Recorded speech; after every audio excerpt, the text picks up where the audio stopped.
Okay, let's play some damn chess. Street whore. Slut. From China?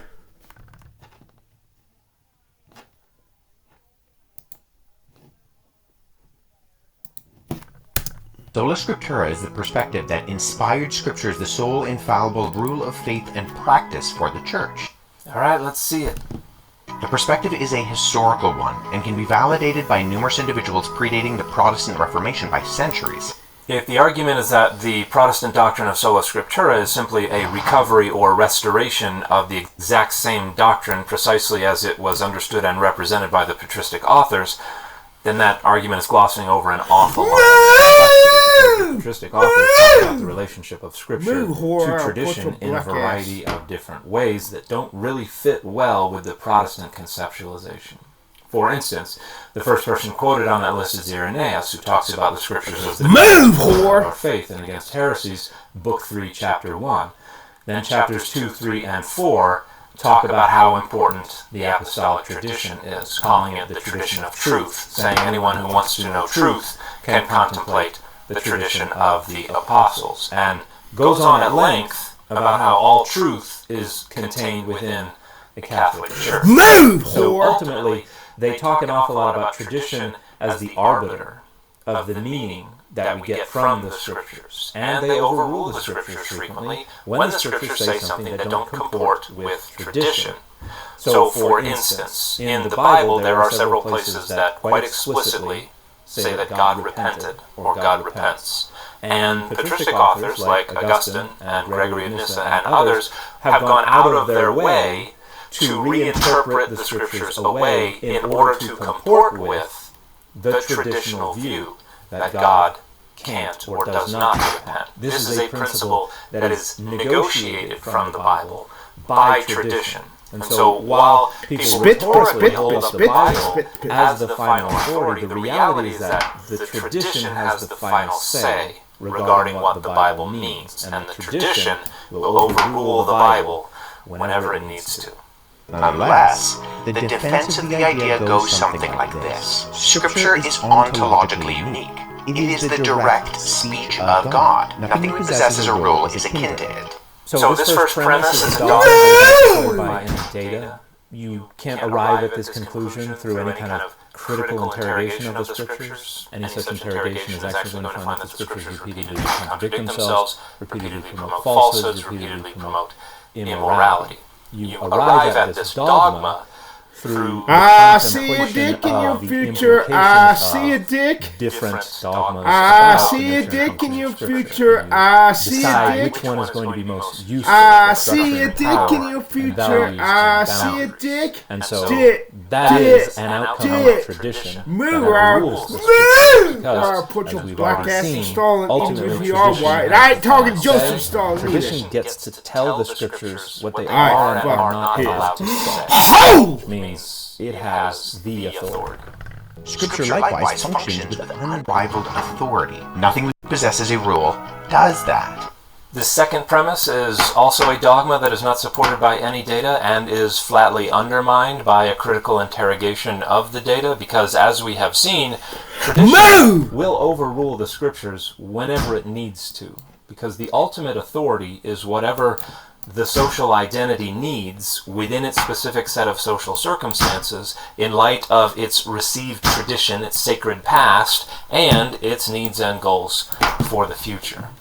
Both in what it is and what it does, Scripture is unique. Infallibility as a rule of faith and practice is an outcome of its nature. But that nature is not demonstrable. It is not supported by any data. That nature is a declaration of tradition. It is tradition identifying a key and saying this is the key to all doors. This key is the ultimate authority. Why? Because we said so. And then tradition is in charge of wielding it. Of deciding what doors are going to be open and what doors are not. Ultimately, tradition has both endowed the key with its authority and then has unilateral control of where the authority goes. Meaning the ultimate authority is still the tradition.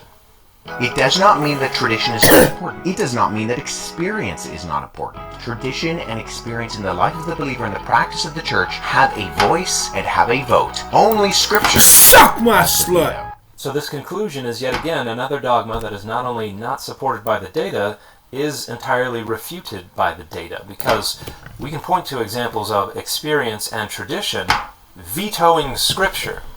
And probably the clearest example is the question of slavery, which is either condoned or heartily endorsed from beginning to end in the Bible. There's not a single syllable of the Bible that in any way, shape, or form whatsoever questions, much less condemns or prohibits the practice itself of buying, selling, and owning other humans. Yes, it says it sucks when it happens to us, which is why we're going to do it to other people, which is how all systems of enslavement worked. That's not questioning the practice itself of buying, selling, and owning other human beings. That would not happen until Christians and others reached a consensus about the fundamental immorality of enslavement, which also took the restoration of Greek philosophy through the Renaissance, the Reformation, and the Enlightenment. That's what was the main catalyst for reaching this consensus that allowed Christians to renegotiate their understanding of the Bible. Suck my slut! And use the Lego bricks of the Bible to construct a new edifice that rejected slavery as immoral. That was tradition and experience vetoing Scripture. And as much as apologists will try to argue that God had planted the seeds of this development and it only took 1,800 years for those seeds to sprout, that's not supported by any data. That is a rationalization that is made necessary by tradition and experience. And I would highly recommend checking out this paper for a wonderful discussion of how Christians had to renegotiate their relationship with Scripture and had to develop new hermeneutic techniques and methodologies because they wanted to arrive at this conclusion because tradition and experience demanded it. That's the veto of Scripture through tradition and experience. And ultimately, tradition and experience have always been in the driver's seat when it comes to the interpretation of Scripture, when it comes to creating meaning with Scripture. Scripture has always just been the rubber stamp that is deployed by tradition and experience. But that is a reality that apologists are going to be loath to acknowledge because their priority is defending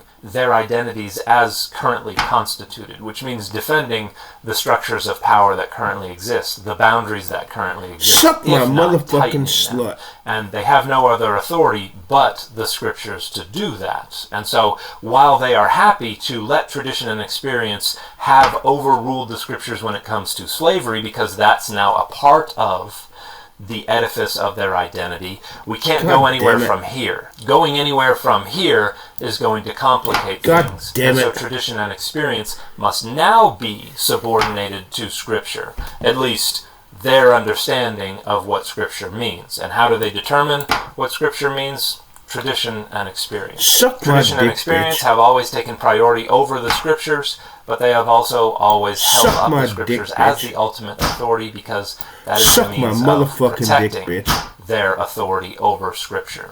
Once they let go of that, then all of the structures of power collapse around them. And the fit for this video has been Get Low by Maimonides Nuts.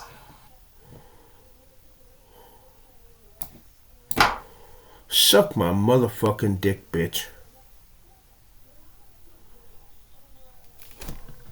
You suck my dick, bitch. God fucking suck my motherfucking dick, bitch.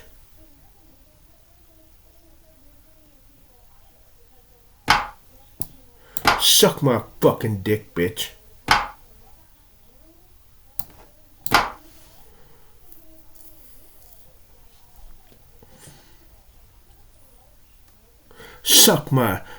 You suck my dick, bitch.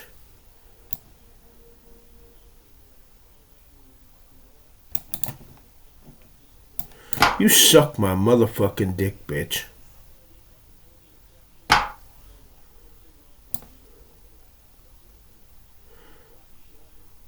Suck my fucking dick.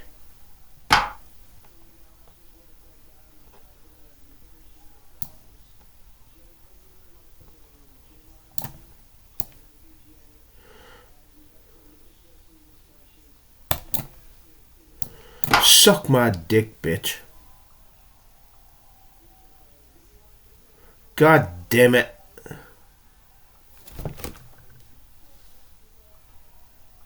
You suck my dick, bitch.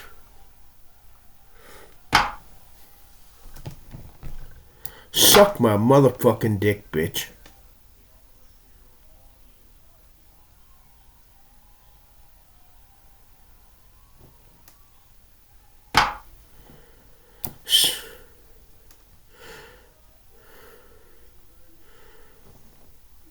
Suck my motherfucking slut.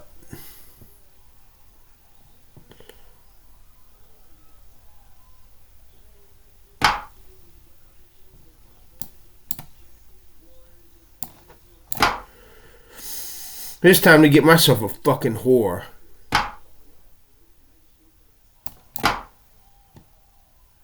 You stupid bitch.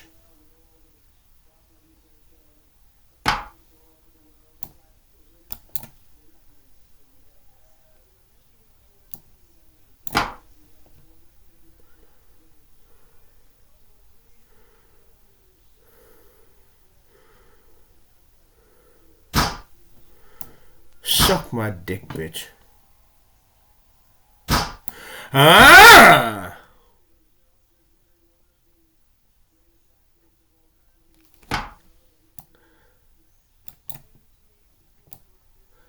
Ah!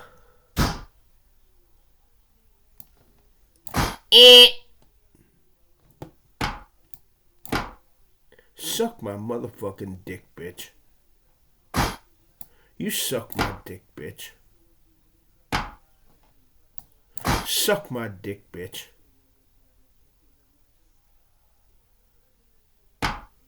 Suck my dick, bitch.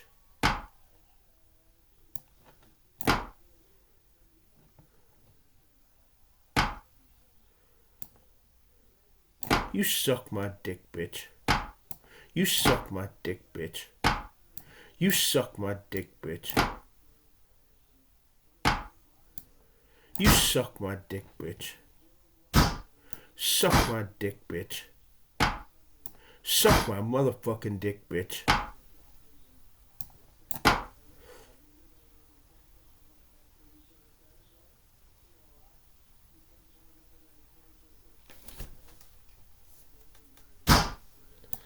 Suck my dick, bitch. I fuck his hole! You suck my dick, bitch. You suck my dick, bitch.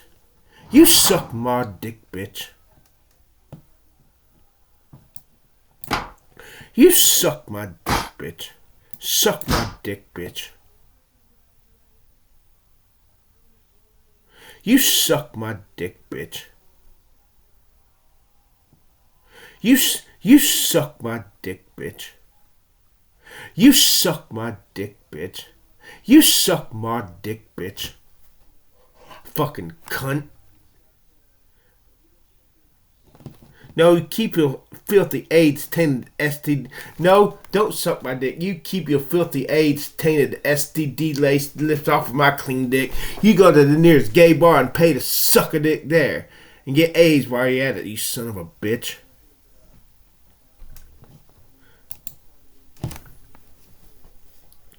You suck my dick, bitch. Man, let's watch this long-armed hottie. She's got some long spit arms with spit arms. This video came out years ago, but I never got around to doing a breakdown of it. It is arguably the most famous Jehovah's Witness video ever produced. It got so much heat and backlash from the outside world that they actually removed it from their archives. Yes, I'm talking about that video, the Sonia Erickson shunning video. I know a lot of you have seen this already, but just in case you're new to the channel, you're still learning about Jehovah's Witnesses, maybe you have a relative who's a Jehovah's Witness, or you're studying with Jehovah's Witnesses, and you have no clue what I'm talking about, you're going to want to stick around for this, especially if you have children. I'm a writer, I talk to a variety of people, and I can't tell you how many times over the years, it's just come up in conversation, you know, it just depends on the situation. Somehow it comes up in the conversation that, yeah, I was raised in a cult, and when I say that, you know, a lot of times it's like, oh, you were raised in a cult, oh my gosh. And then when I tell them it's the witnesses, They're like, suck my dick, bitch. I didn't realize they were a cult. Like, I just thought they were like a kooky, quirky, group that just knocked on doors on Saturday mornings. They're a cult? Really? People don't realize the gravity of the witnesses and how harmful they are. Jehovah's Witnesses are a cult hiding in plain sight, but they're easy to laugh at because they don't look threatening. Anyone who blows off the witnesses is either ignorant, meaning they truly just don't know, or if they did come from the witnesses. Sometimes I'll get you're this, like, not gonna Donkey Kong broy energy of like, I don't take them seriously. And this is usually coming from people who didn't have anything to lose. They weren't molested by an elder or have the family taken from them. So it's really convenient for them to be a badass. So today we are going to watch the famous Sonia Erickson shunning video. This is what Jehovah's Witnesses won't tell you in their initial sales pitch. This will be long. I'm going to show the entire video. Here we go. It feels so good to be with my family and friends. Suck my dick, when I'm with the brothers and sisters in our congregation, it's the best place I could be. My children and I are so happy now. Boom! She's cute. She's got a cute But it hasn't always been this way. My parents were missionaries when my mom got pregnant with me. Mom and Dad were very zealous, and people just assumed that I would follow in their footsteps. You suck my dick, bitch. How the fuck did I lose an extra piece? You suck my dick, bitch. I was the model child who was always held up as an example. Sure, the attention boosted my self-confidence. You suck my dick, bitch. But it also put me under enormous pressure. You suck my dick, It was like everyone was watching me. You suck my dick, and I couldn't make a mistake. So we meet Sonia, whose parents have been Jehovah's Witnesses, devout Jehovah's Witnesses, missionaries forever. They raise Sonia in this belief system, and then she gets baptized as a child. She's a minor when she gets baptized. A child does not have the ability to consent to a lifelong, life-altering decision like this. Okay, a child's job is to learn reading and writing and, basic manners and be a kid. That's their job. People need to understand that Jehovah's Witness minors are pressured by their parents and community to get baptized. It's not like they took in all this information. They have all this life experience. They've reached this conclusion as a grown moral freedom. Your entire life from infancy is consumed with being a witness. This isn't just church on Sundays. And I've said this before, that's no slam to anybody who just goes to church on Sunday. I don't care. Your parents are orchestrating your life from the moment you're born. Your life is decided for you if you have devout Jehovah's Witness parents. So it's very easy to manipulate impressionable children who have nowhere to go, who don't have any outside reference, who are already emotionally and physically vulnerable. They cannot advocate for themselves. You have to understand, if they say, Mom and Dad, I don't want to be a Jehovah's Witness, they're not just going to be like, oh, okay, honey, sure, that's fine. They're not going to stop. They're going to keep at it. They're going to keep pushing, whether they actually have good intentions want you to come to the correct conclusion. They want you to really take the truth into your heart and make the truth your own. And some parents are really strict. They rule their house with an iron fist. It's my way or the highway. I know some of you will relate to this. As for me and my household, we shall serve Jehovah. So they're going to be real hard asses about it. You might just get really emotionally manipulative, annoying parents who just won't shut up about it, and you're like, God, get me out of this house. This is cult indoctrination from birth. What they are doing to Sonia is abuse. They may not be beating the shit out of her, but it's not right that they're setting her up like this. Okay, Sonia, like all other, but it's not. What they are doing to Sonia is abuse. They may not be beating the shit out of her, but it's not right that they're setting her up like this. Oh, wait, let's see how long her arms are. Just 3 centimeters. They may not be beating the shit out of her, but it's not right that they're setting her up like this.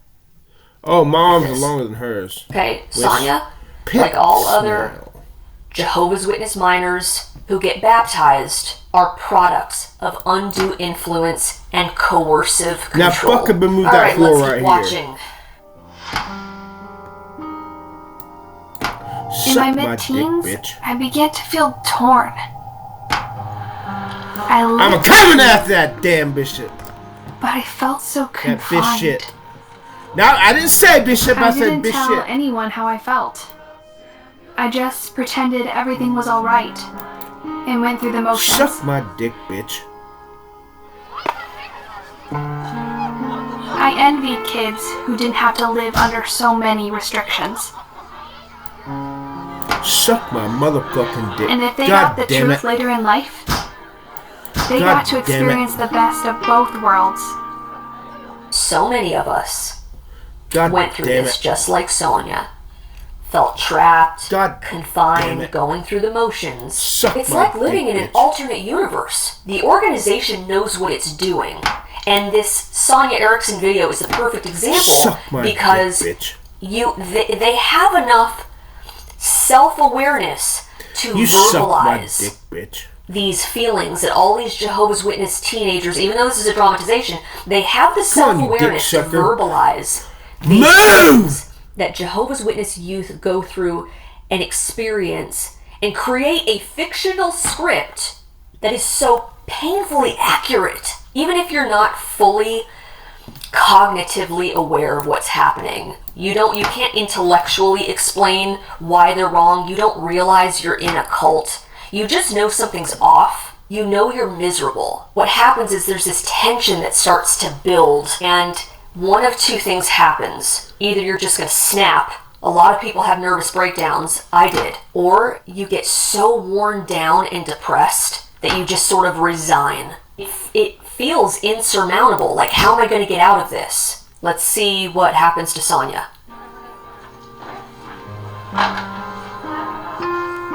I thought maybe things would improve after I graduated high school. Suck my dick, bitch. But then at my new job, I met Eric. He truly understood me. Suck my dick, bitch. You suck my dick, bitch. He made me feel special. Suck my dick, bitch. And I loved him. I loved him. Suck my dick, in many ways, I felt free. For the first time in my life, I could just do what I wanted. It wasn't long before our relationship became intimate.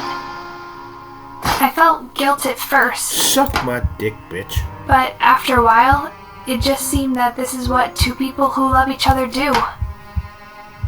And I was willing to give up everything for him. Everything. Suck my dick, bitch. Ugh, the heartbeat. The scene is so dark. They make it look like she's hooking up with Norman Bates. This whole Eric situation is just a tired trope. Here's the deal. Maybe he is just playing her. That's quite possible. Or maybe he's just a normal dude looking for a girlfriend. He's at work all the time. She's at work all the time. They hit it off. They're compatible. But the organization loves to create this subtext, this subliminal messaging that the outsider, the worldly guy, is trying to lead her away from Jehovah. It's all some dark, intentional ploy to tear down her faith, by getting into her pants. They will always make it look like, Satan has custom-made, handcrafted this specific temptation for Sonya. Ugh. Suck my dick, bitch. You suck my dick, bitch. My parents tried hard to do the right thing. Bitch. To do things Jehovah's way. Wait, there's a girl with a strong spit. There's a girl with a strong smell of spit. But to do things. She has a strong smell of spit. Jehovah's way. But because I didn't have a hatred for what's bad, I couldn't see anything wrong with my choices. This eventually led me to do things I later regretted. God damn it, I ended up getting disfellowshipped. Sonya Erickson has been disfellowshipped. It crushed my whole family. Suck my dick, bitch. Okay, to continue. disfellowshipped. Look at the disgust in this woman's face. It crushed my whole family. Fucking bitch. Okay, to continue the meeting. You suck my dick, bitch. Later, my father explained to me that I couldn't remain in the home because I refused to change my lifestyle. He told me I was having a negative effect on my younger brother and sister. And I'm out of this house. Brother and sister. And I'm out of this house. Spitman. I just eared you up.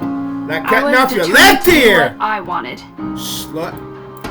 From When I China. left home that day, all I could think about was Eric. Suck my dick, I didn't even care that my parents' hearts were breaking. bitch. Suck my dick, bitch. I didn't think about the devastation and disappointment that I had caused them. Man, she's got Blame some my long parents for my arms. situation. Hold on, let me. Which Devastation Pit and smell. disappointment that I had caused them. pit smell. I blamed my parents for my smell. situation. Spit, I spit, even spit, blamed spit, Jehovah. spit, spit, spit, spit. My family missed me so much, Suck my even dick, after bitch. all I had done. What helped them to remain God loyal damn to it. Jehovah for the many years I was disfellowshipped? It was the Bible account of Aaron. Jehovah directly judged 2 of Aaron's sons and put them to death.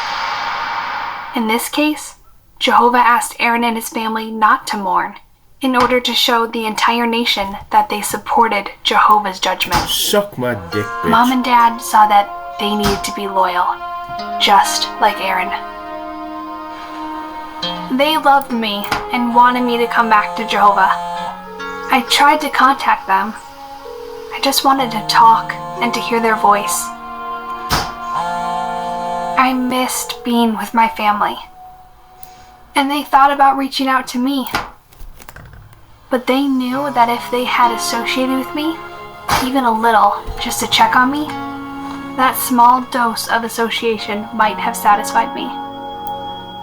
Okay, so Sonia gets DF'd. She gets removed. She gets disfellowshipped, removed from the congregation. You saw the whole public humiliation ceremony. Her family acts like she died. Sonia is racked with guilt and shame. Bitch. This is what we're talking about. When former Jehovah's Witnesses talk about shunning, You're too good this looking isn't with those enduring, long arms. you know, a little bit Need of to tell you awkward that. dinner conversation at Thanksgiving. Your child is dead. This Suck is why. my- This is why Jehovah's Witnesses are so stunted my sexually dick, or bitch. sexually frustrated. There's so much guilt and shame Suck surrounding my sex. dick, bitch. Alright, so a little factoid. Premarital sex is prohibited, so a lot of Jehovah's Witness women get DF'd for premarital sex. However, there are a handful that don't. There are Jehovah's Witness women out there who get away with it.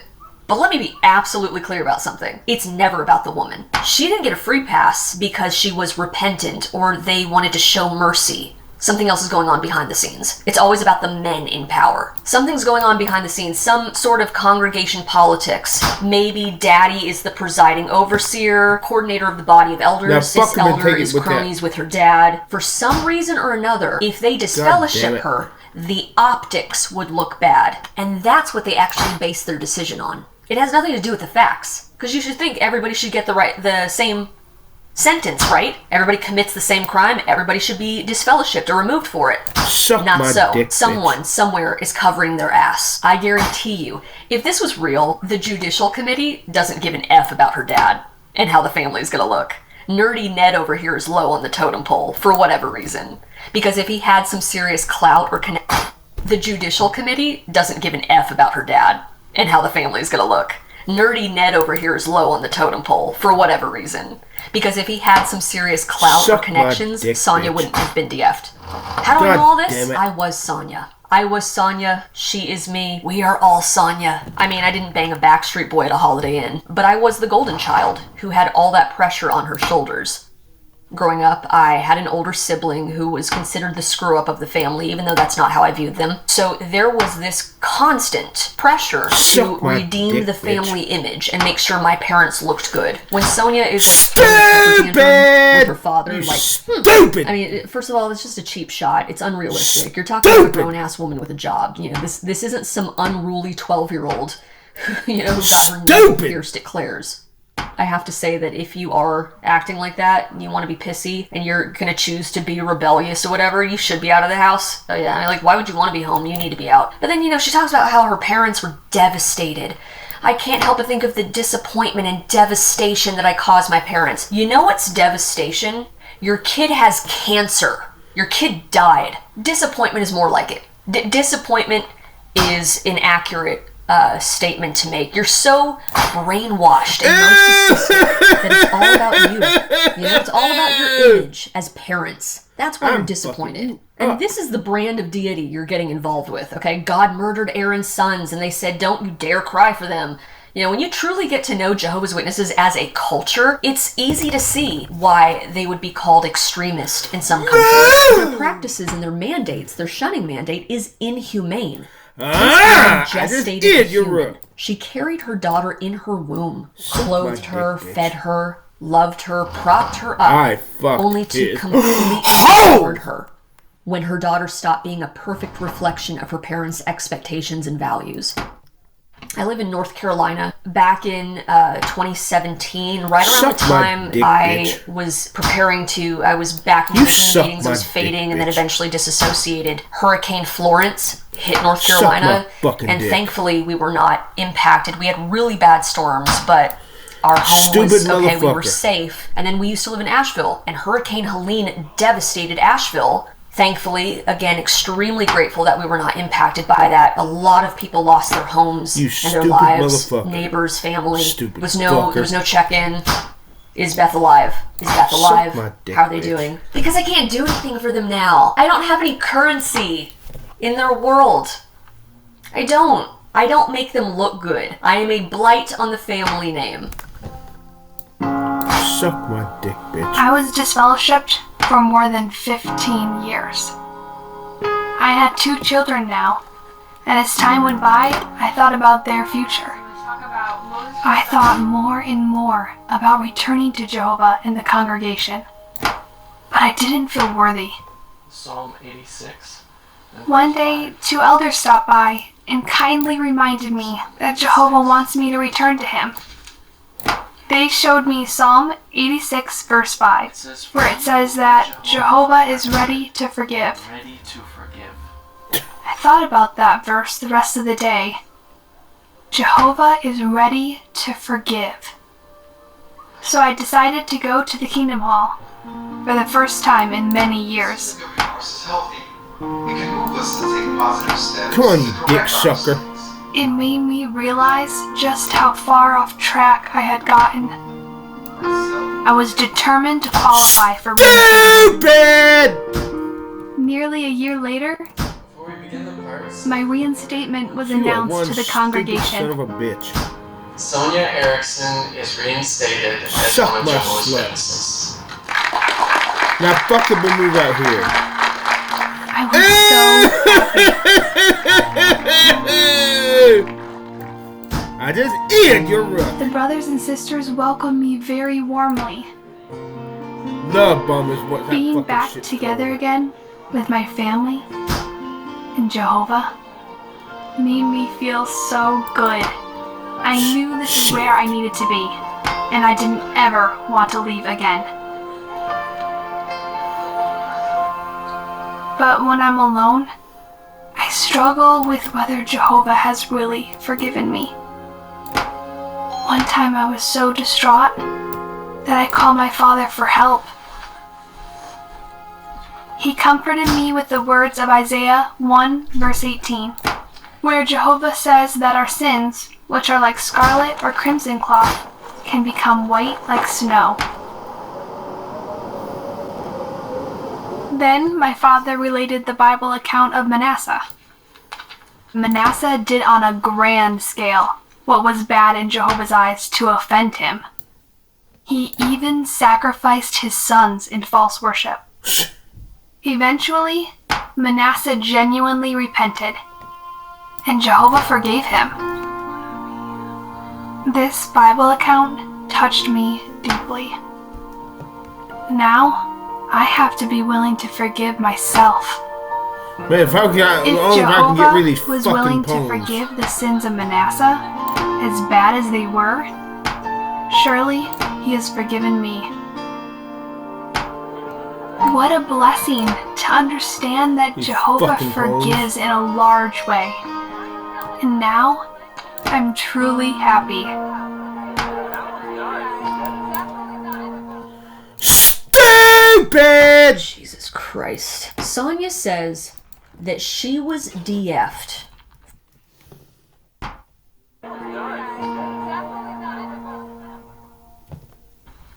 Jesus Christ. Sonia says that she was DF'd for 15 years. Her mother didn't speak to her for 15 years. The absolute mindfuckery this woman has been through. Okay, she has 2 children. She's put her body through a roller coaster of hormonal changes, watched her 2 children grow. By the way, I want to say this really quick. You do notice they don't mention Eric ever again. We don't hear about Eric anymore. Where's Eric? Is he the father? Let's assume he is. He doesn't matter. He's irrelevant. He could be the best father. He could be in the background somewhere. We don't know. They don't say. Eric could be in the background, realizing what he got into, getting involved with Sonia, with the Jehovah's Witness from his office. Now they have 2 kids together. He's like, okay guys, I'm gonna be the normal parent while your mother deals with all this bullshit. Mommy and her family have some serious issues. I'm gonna be the normal one from now on. But I just find it interesting that by omitting him from the picture, the message is he must be a deadbeat. That's the organization's way of saying, well, see? You're a single mother. Look what happens when you go your own way. This is what happens when you train a child from infancy that they're disposable, that their worth as a human being is directly commensurate to their devotion to an organization and to following the rules. Okay, you got Sonia, who's just growing up. She was a happy child. Grows up, she says, this isn't really right for me. I don't wish you any ill will. No, I come in peace. All good, but I don't think this is right for me. I'm of childbearing age, have a healthy, normal libido. I work. I'm a productive member of society. I'm a good person who's just growing up. Nothing about me or this situation is abnormal. But what happens is they, instead, normalize abnormal behavior. They normalize erasing people. Then twist it around to make it look like you're the aggressor. If you have to bend over backwards and change who you are on a fundamental level, change everything about yourself to earn their love and approval, what does that say about them?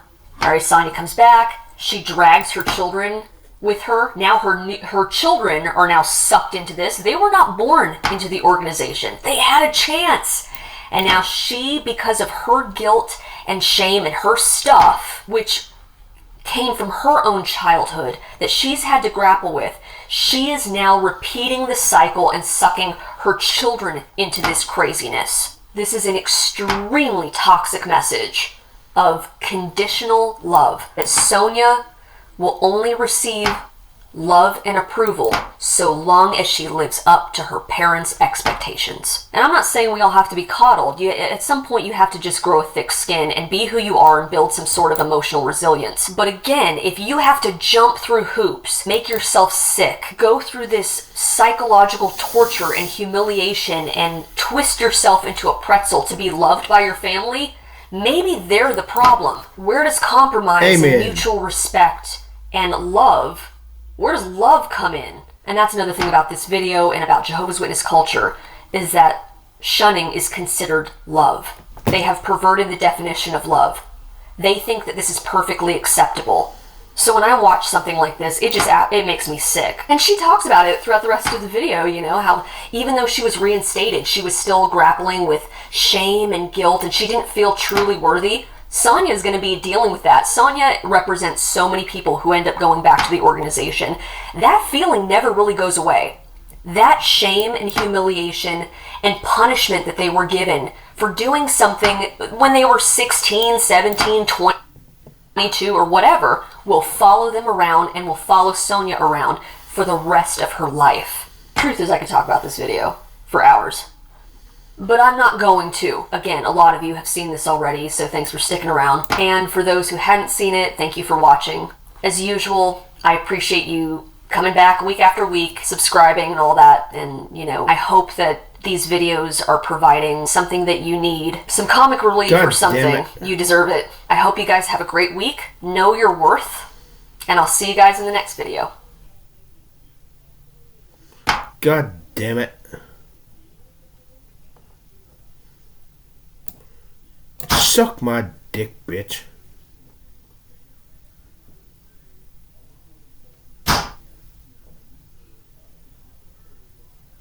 Man, this is bullshit.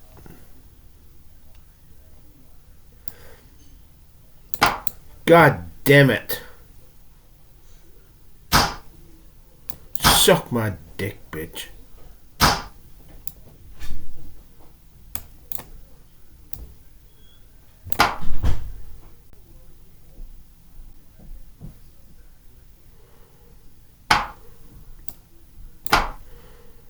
Oh my God, I almost fucked up. Come on, you dick sucker.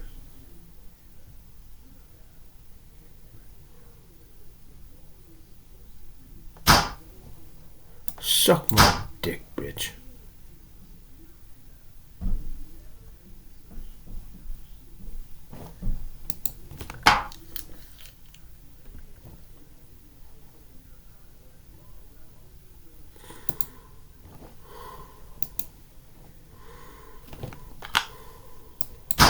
If you really question your life, one thing becomes clear. Most of it is suffering, hoping for just some moments of happiness. And yet, despite the endless torment, you continue living, driven by something that is beyond logic, the insatiable will to live. For Arthur Schopenhauer, this will was the fundamental force behind all existence. In The World as Will and Representation, he described it as a blind, relentless drive that compels every living being to survive, reproduce, and persist. God damn it. It isn't rational, conscious, or purposeful. It simply is. Schopenhauer wrote, "Life is assured to the will to live. Therefore, it clings to it, even in the most miserable conditions." Bring that poem right here. But the will is not a source of joy. It is the No, I root didn't say of do suffering. that, you stupid. Fulfill one desire, and another takes its place. Escape one pain, and a new one emerges. Schopenhauer argued that pleasure is fleeting, while suffering is constant. He wrote, "All satisfaction is only negative, the removal of a desire and pain." I just fucked up. This struggle is universal. In nature, life devours life in a cycle of survival. In human existence, ambition often leads to emptiness. Unlike animals, we reflect on our suffering, yet remain trapped by the will, amplifying our own misery. Hell is other people. Hell isn't where you go, it's who you're with. Jean-Paul Sartre's idea, "hell is other people," reveals a profound truth about human relationships. For Sartre, the essence of torment lies in being trapped under the gaze of others.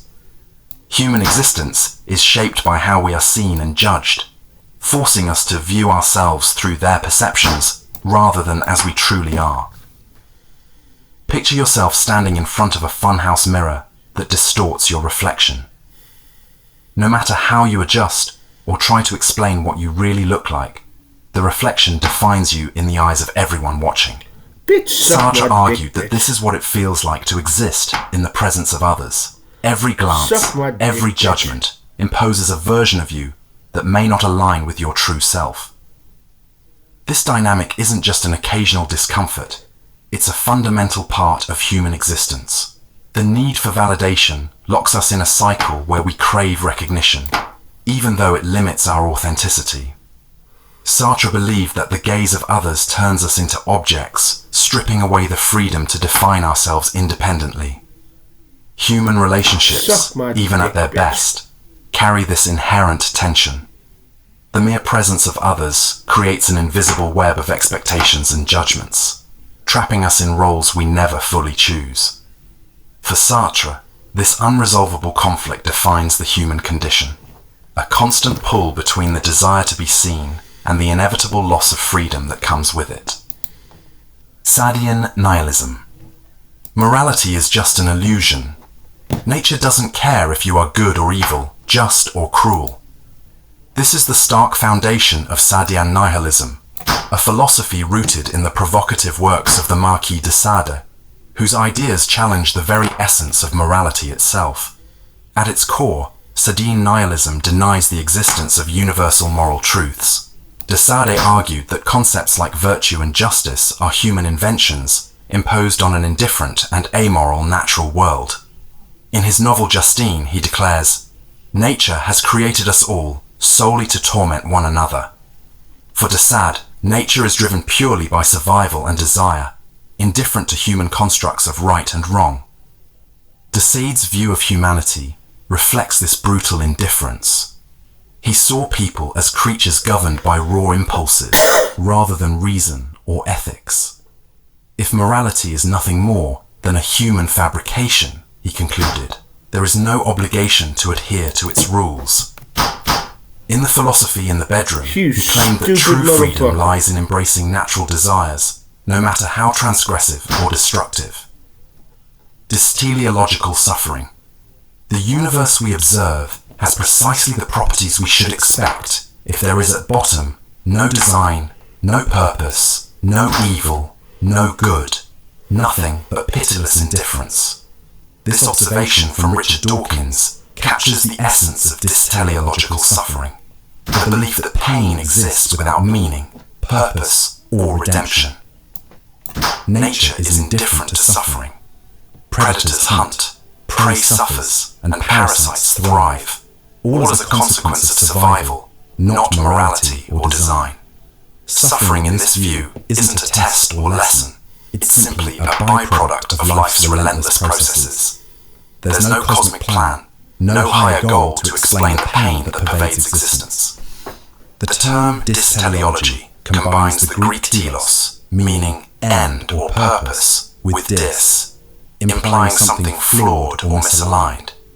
It rejects comforting narratives that suffering serves a greater good, revealing a world driven by chaos and competition, rather than divine order. Objection. Why does a rotting corpse horrify us so deeply? Why do we recoil from things that blur the boundaries between human and inhuman? These reactions stem from objection, a concept explored by Julia Kristeva in her book Powers of Horror. Objection isn't just fear or disgust. It's the psychological unease we feel when something disrupts the boundaries that define our sense of self. Kristeva explains that human identity relies on clear distinctions, self and other, life and death, clean and unclean. The abject is anything that breaks these boundaries, forcing us to confront what we've repressed or excluded. Bodily fluids like blood or vomit unsettle us because they blur the line between inside and outside, reminding us of our physicality, vulnerability, and mortality. A corpse, once alive and now decaying, occupies a space between human and other. It confronts us with the reality of death, a reality we often work hard to ignore. Stupid fucker. God is dead. Friedrich Nietzsche's words, God is dead, God remains dead, and we have killed him, are among the most provocative in philosophy. Fucker. Written in his 1882 work, The Gay Science, this wasn't a declaration, but a dire warning. Nietzsche wasn't speaking of a literal deity's death, but the collapse of the belief systems that had guided Western civilization for centuries. At the core of this idea is the impact of the Enlightenment, science, and secularization. Faith in God was replaced by faith in reason and progress, liberating humanity from religious dogma. But Nietzsche saw this as a double-edged sword. The moral framework provided by religion was gone, leaving humanity untethered, drifting in a world without absolute meaning or values. He illustrated this existential crisis through his parable of the madman. In it, a man runs into a marketplace declaring that God is dead and we are his murderers. The crowd laughs, not grasping the weight of his words. The madman laments, "What did we do when we unchained this earth from its sun? Are we not plunging continually? Is there still any up or down? Without God, humanity loses its foundation, risking a descent into nihilism, the belief that life is meaningless." Being and nothingness. Existence precedes essence. Jean-Paul Sartre's foundational statement in Being and Nothingness captures the core of his existentialist philosophy. Humans are not born with a predetermined nature or purpose. Instead, we create our essence through actions and choices. Sartre argues that we are defined not by what we are, but by what we do. Sartre distinguishes between two modes of being in itself and being for itself. Being in itself refers to inanimate objects that simply exist, fixed, unchanging, and unaware. A chair or a rock, for example, has no capacity for self-reflection or transformation. Being for itself, by contrast, describes human consciousness.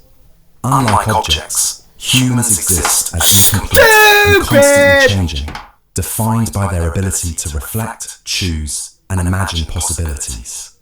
Central to Sartre's philosophy is the concept of nothingness. Consciousness introduces a gap, nothingness, between ourselves and the world.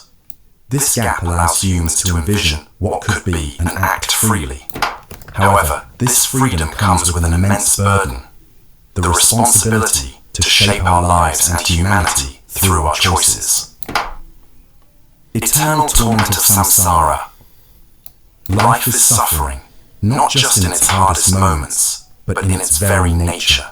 This is the heart of samsara, the endless cycle of birth, death, and rebirth in Buddhism.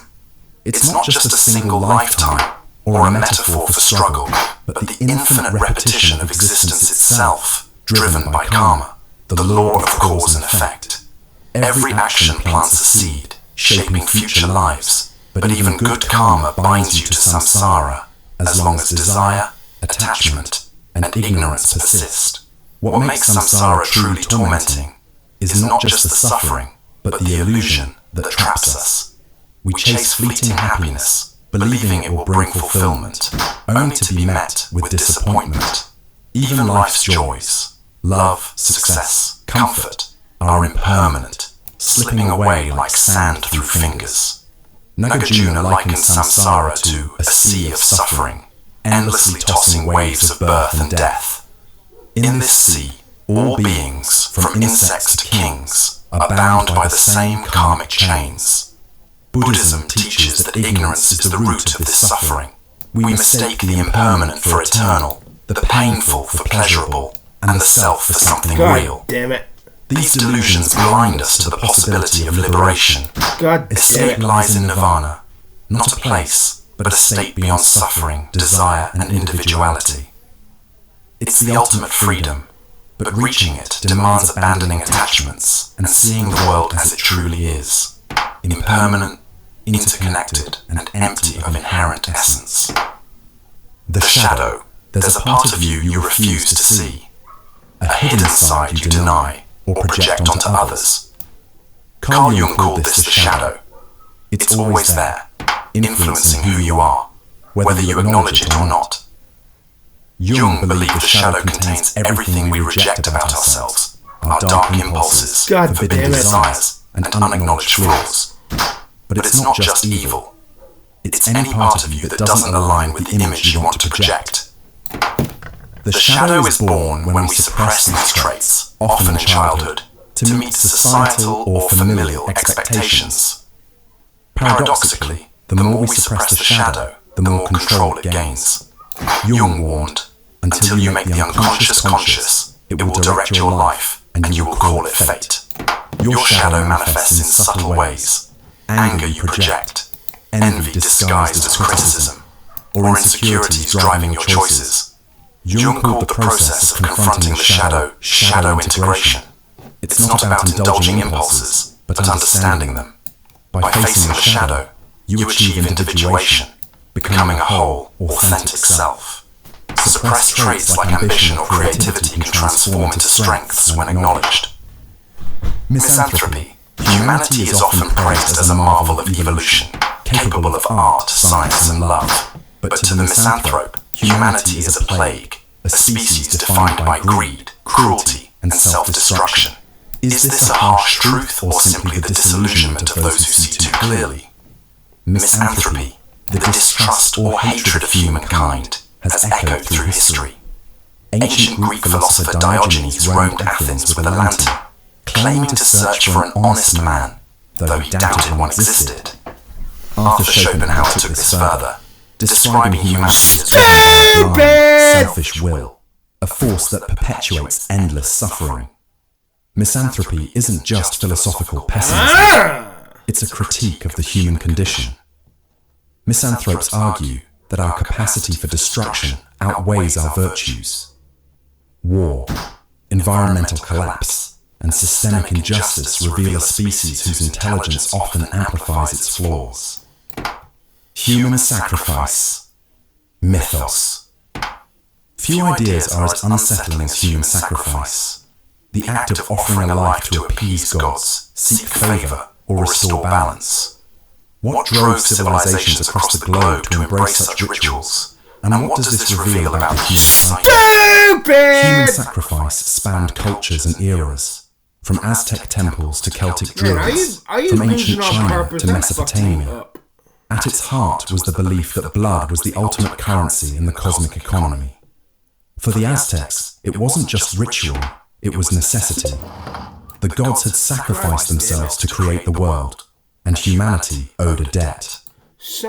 Historian David Carrasco noted, without the nourishment of blood, the sun would fail to rise.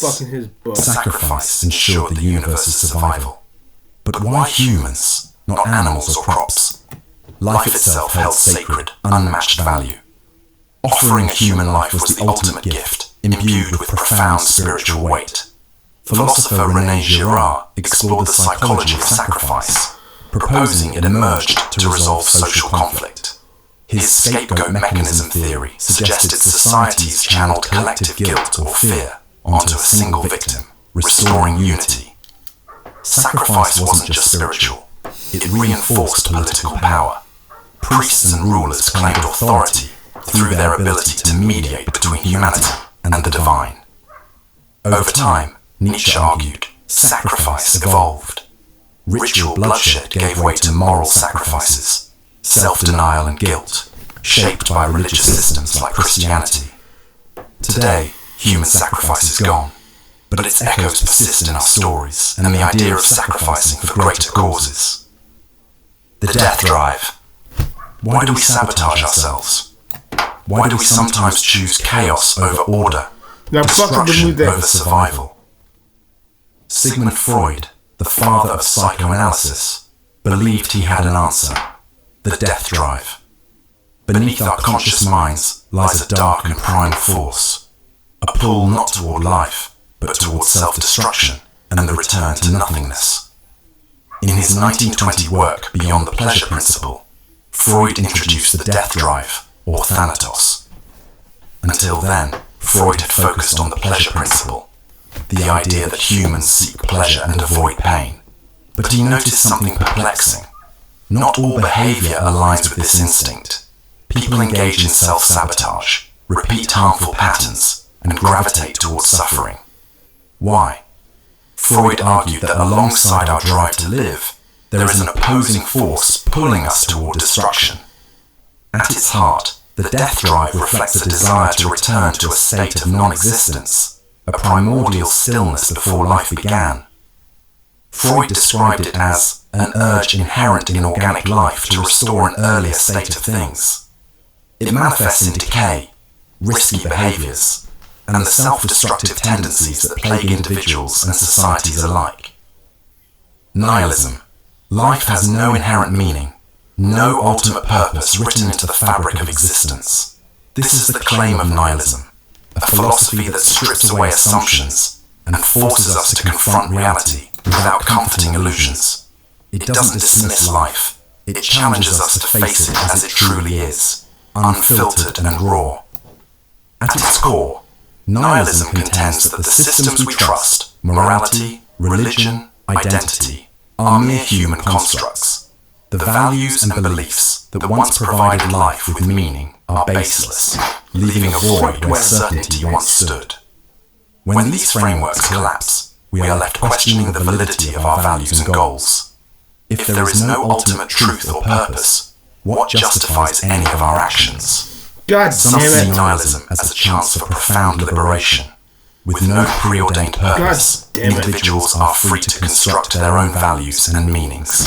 This perspective transforms nihilism from a doctrine of despair into a foundation for personal empowerment and self-creation. However, others perceive nihilism as a descent into chaos and despair. Without a higher authority or objective meaning, it risks reducing life to a series of meaningless acts, where morality becomes arbitrary and existence feels hollow. Radical skepticism. Are you certain the world around you is real? What if everything, your thoughts, memories, and even your sense of self, is an illusion? This unsettling idea lies at the core of radical skepticism, a philosophy that asks, how do you know anything at all? Radical skepticism challenges the foundations of certainty itself. René Descartes, the 17th century philosopher, confronted this head-on. He doubted everything, his senses, the world, even his own body. I shall suppose, he wrote, that some malicious demon has employed all his energies to deceive me. Even the simplest truths, like the existence of the external world, could be questioned. In the search for absolute certainty, Descartes found one unshakable realization. Cogito, ergo sum. I think, therefore I am. The very act of doubting proved his existence as a thinking being. Yet this was a lonely certainty. Everything beyond his thoughts remained suspect. David Hume took this skepticism further. He argued that our minds are merely a bundle of fleeting perceptions, stitched together by habit, not logic. He even questioned causality itself. How do we know one event causes another? For Hume, our assumptions about the world, like the sun rising tomorrow, are based on probabilities, not guarantees. Radical skepticism isn't confined to philosophy books. Every time you misremember something or mistake a dream for reality, you step into its unsettling world. It offers no comforting answers, only the truth that certainty is elusive. The more we probe reality, the more it dissolves. So, the next time you feel sure about something, pause, question. You may find less certainty than you imagined. The silence of God. If God exists, why is he silent? This question lies at the heart of the silence of God. A problem that has haunted humanity for centuries. It doesn't ask whether God exists, but why. If he does, he seems so absent, especially in moments of suffering and doubt. The Danish philosopher Søren Kierkegaard wrestled with this silence, seeing it not as absence, but as a test of faith. He described faith as the contradiction between the infinite passion of inwardness and the objective uncertainty. To Kierkegaard, the silence demanded a leap into the unknown, a trust in God without tangible proof. For thinkers like Simone Weil, the silence of God becomes paradoxical in suffering. Weil believed that silence wasn't abandonment, but an invitation to find meaning within struggle. She wrote, "The greatness of Christianity lies in the fact that it does not seek a supernatural remedy for suffering, but a supernatural use for it." The problem deepens with a darker possibility. What if the silence isn't a test or a mystery, but just silence? What if there's no divine voice, no presence, no answer at all? Antinatalism. Every birth is a gamble, and the stakes are existence itself. Antinatalism, one of philosophy's most unsettling ideas, argues that this gamble isn't worth taking. It claims that bringing a child into the world is an act of harm, no matter how well intentioned. But because it's at the heart of modern antinatalism is David Benatar, whose book Better Never to Have Been makes a stark case. Benatar's argument hinges on the asymmetry of pleasure and pain. He suggests there's no that while justice, the presence of there's pain no is equilibrium, bad, and the presence of pleasure chaos. is good, the absence of pain is always good, even if no one exists to experience it. Meanwhile, the absence of pleasure is not bad, because there is no one to miss it. In his words, bringing someone into existence inflicts harm. Failing to bring someone into existence does not. This argument challenges our understanding of life itself. Where many see life as a gift, Benatar sees it as a burden filled with unavoidable suffering. Hunger, illness, loss, and the inevitability of death are part of the human condition. While life has joys, Benatar argues that they are fleeting and often overshadowed by pain. Ontological insecurity. What happens when your sense of reality feels unsteady? When the boundaries between self and world blur, and your very existence feels uncertain? This is ontological insecurity, a concept introduced by psychiatrist R.D. Laing in The Divided Self. It's not just a psychological state, it's a profound challenge to how we understand identity and existence. Laing describes ontological insecurity as the feeling that one's being is fragile or at risk of collapse. For most people, life unfolds on a stable stage. We trust our sense of self, our relationships, and the world. But for someone experiencing ontological insecurity, that stage is shaky. They might feel detached, questioning their perceptions or even their own coherence as a self. Laing identified 3 fears that define this state. First is engulfment, the fear of losing oneself in relationships or being consumed by others' demands. This leads to avoiding intimacy to protect a fragile sense of self. Second is implosion, a dread of being overwhelmed by inner chaos or the vastness of existence itself. The third is petrification, the feeling of being seen as an object, stripped of humanity and agency. Ontological insecurity often appears in conditions like schizophrenia or severe anxiety, where self-world boundaries dissolve. Laing saw it not as pathology, but as a response to a chaotic or isolating world. This idea echoes existentialist philosophy. For Sartre, the disorienting awareness of existence, or nausea, mirrors the destabilizing nature of ontological insecurity. Heidegger's concept of thrownness, being cast into a world beyond our control, captures our shared vulnerability. Laing believed understanding ontological insecurity begins with empathy. It forces us to confront the fragility of identity and ask, what holds us together when reality itself feels unstable? Moral nihilism. Good, evil, right, wrong. What if these weren't universal truths, but human inventions, stories we've created to impose order on a chaotic universe? This is the claim of moral nihilism, the belief that morality isn't real, but a construct, a fiction we tell ourselves. J.L. Mackie, one of moral nihilism's key proponents, opens his book, Ethics, Inventing Right and Wrong, with the bold assertion, there are no objective values. For Mackie, moral claims, justice, kindness, cruelty, aren't facts of the world. Instead, they're projections of human emotions and social conventions, as unreal as shadows cast on a wall. Mackie supports this view with 2 arguments. The first is the argument from relativity. Across cultures and history, moral codes differ wildly. One society's virtue is another's vice. If morality were truly objective, shouldn't we expect more consistency? Mackie suggests that these differences arise not from universal truths, but from human needs shaped by specific contexts. I'm fixing to stick my The dick in second your butt. is the argument for queerness. If objective moral values existed, they'd be unlike anything else in the universe. Strange, metaphysical entities guiding And my human dick's gonna be behavior. hanging out of your fucking mouth. How could we even detect such things? For Mackie, this idea is implausible. further undermining the notion of objective morality. My dick. But moral nihilism doesn't demand chaos or lawlessness.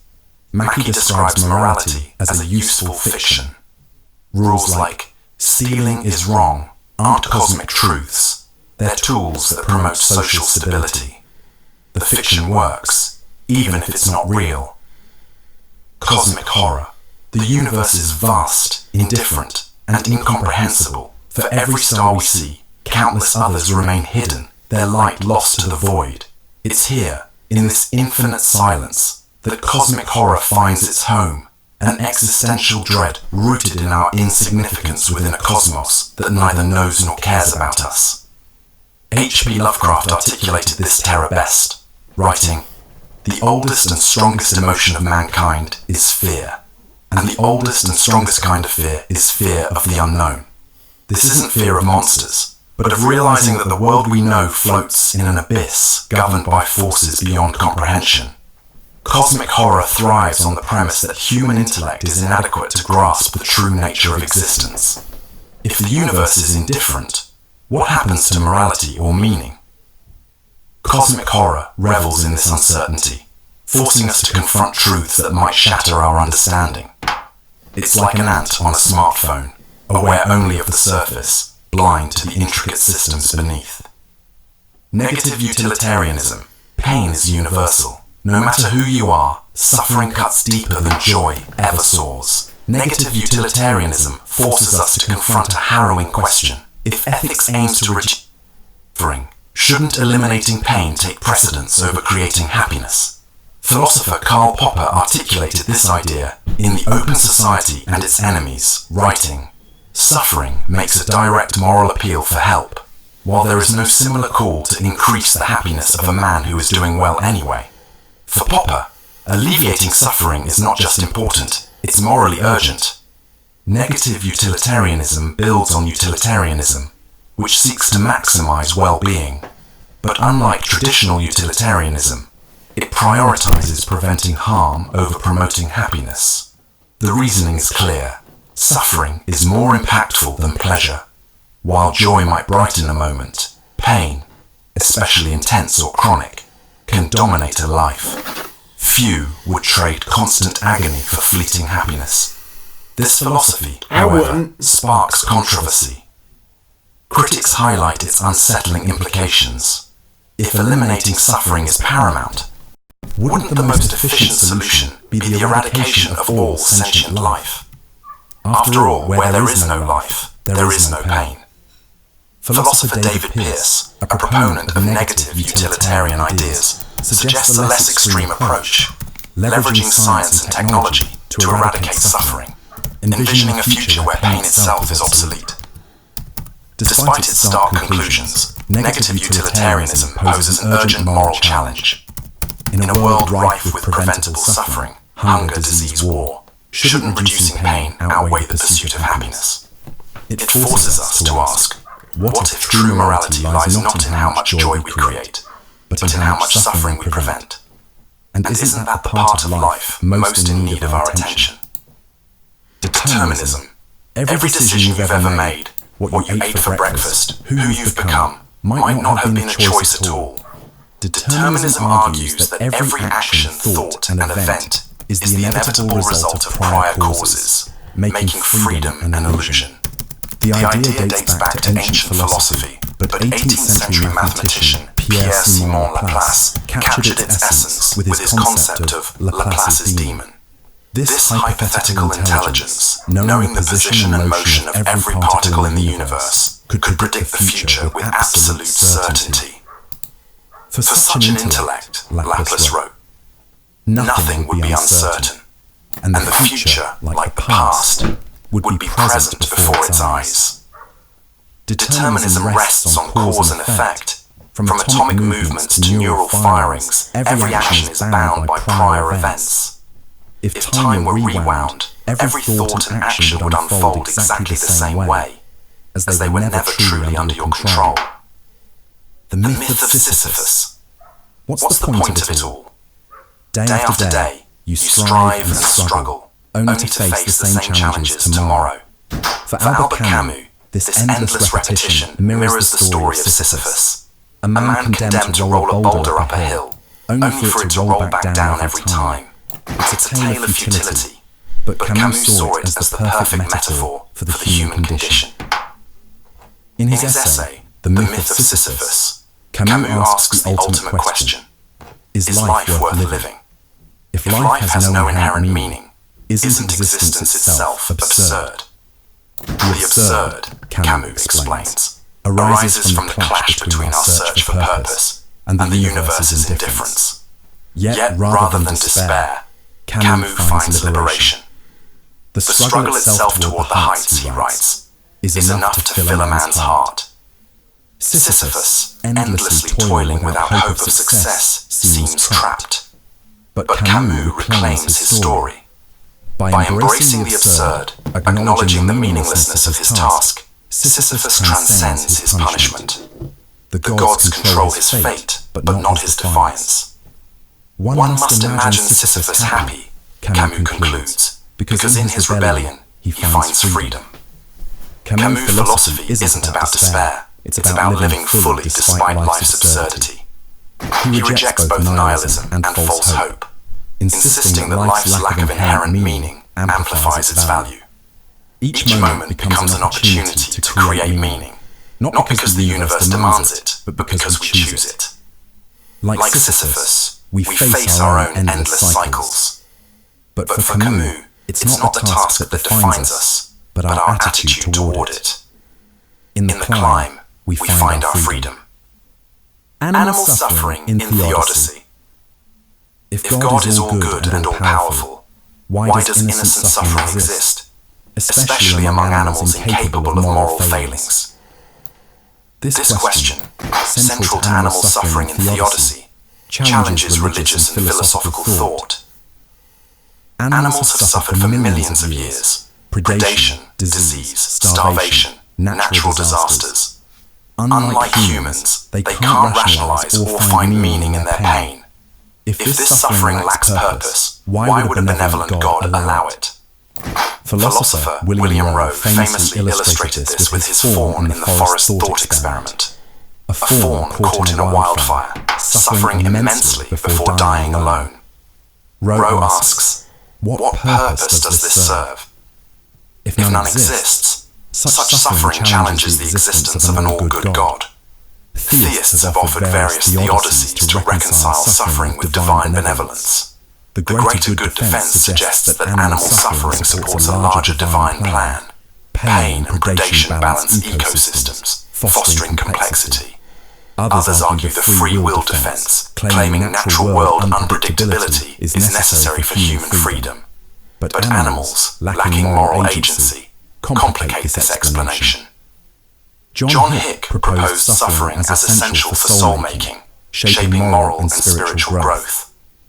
But what spiritual growth exists for a gazelle devoured by a lion or a bird infected by parasites?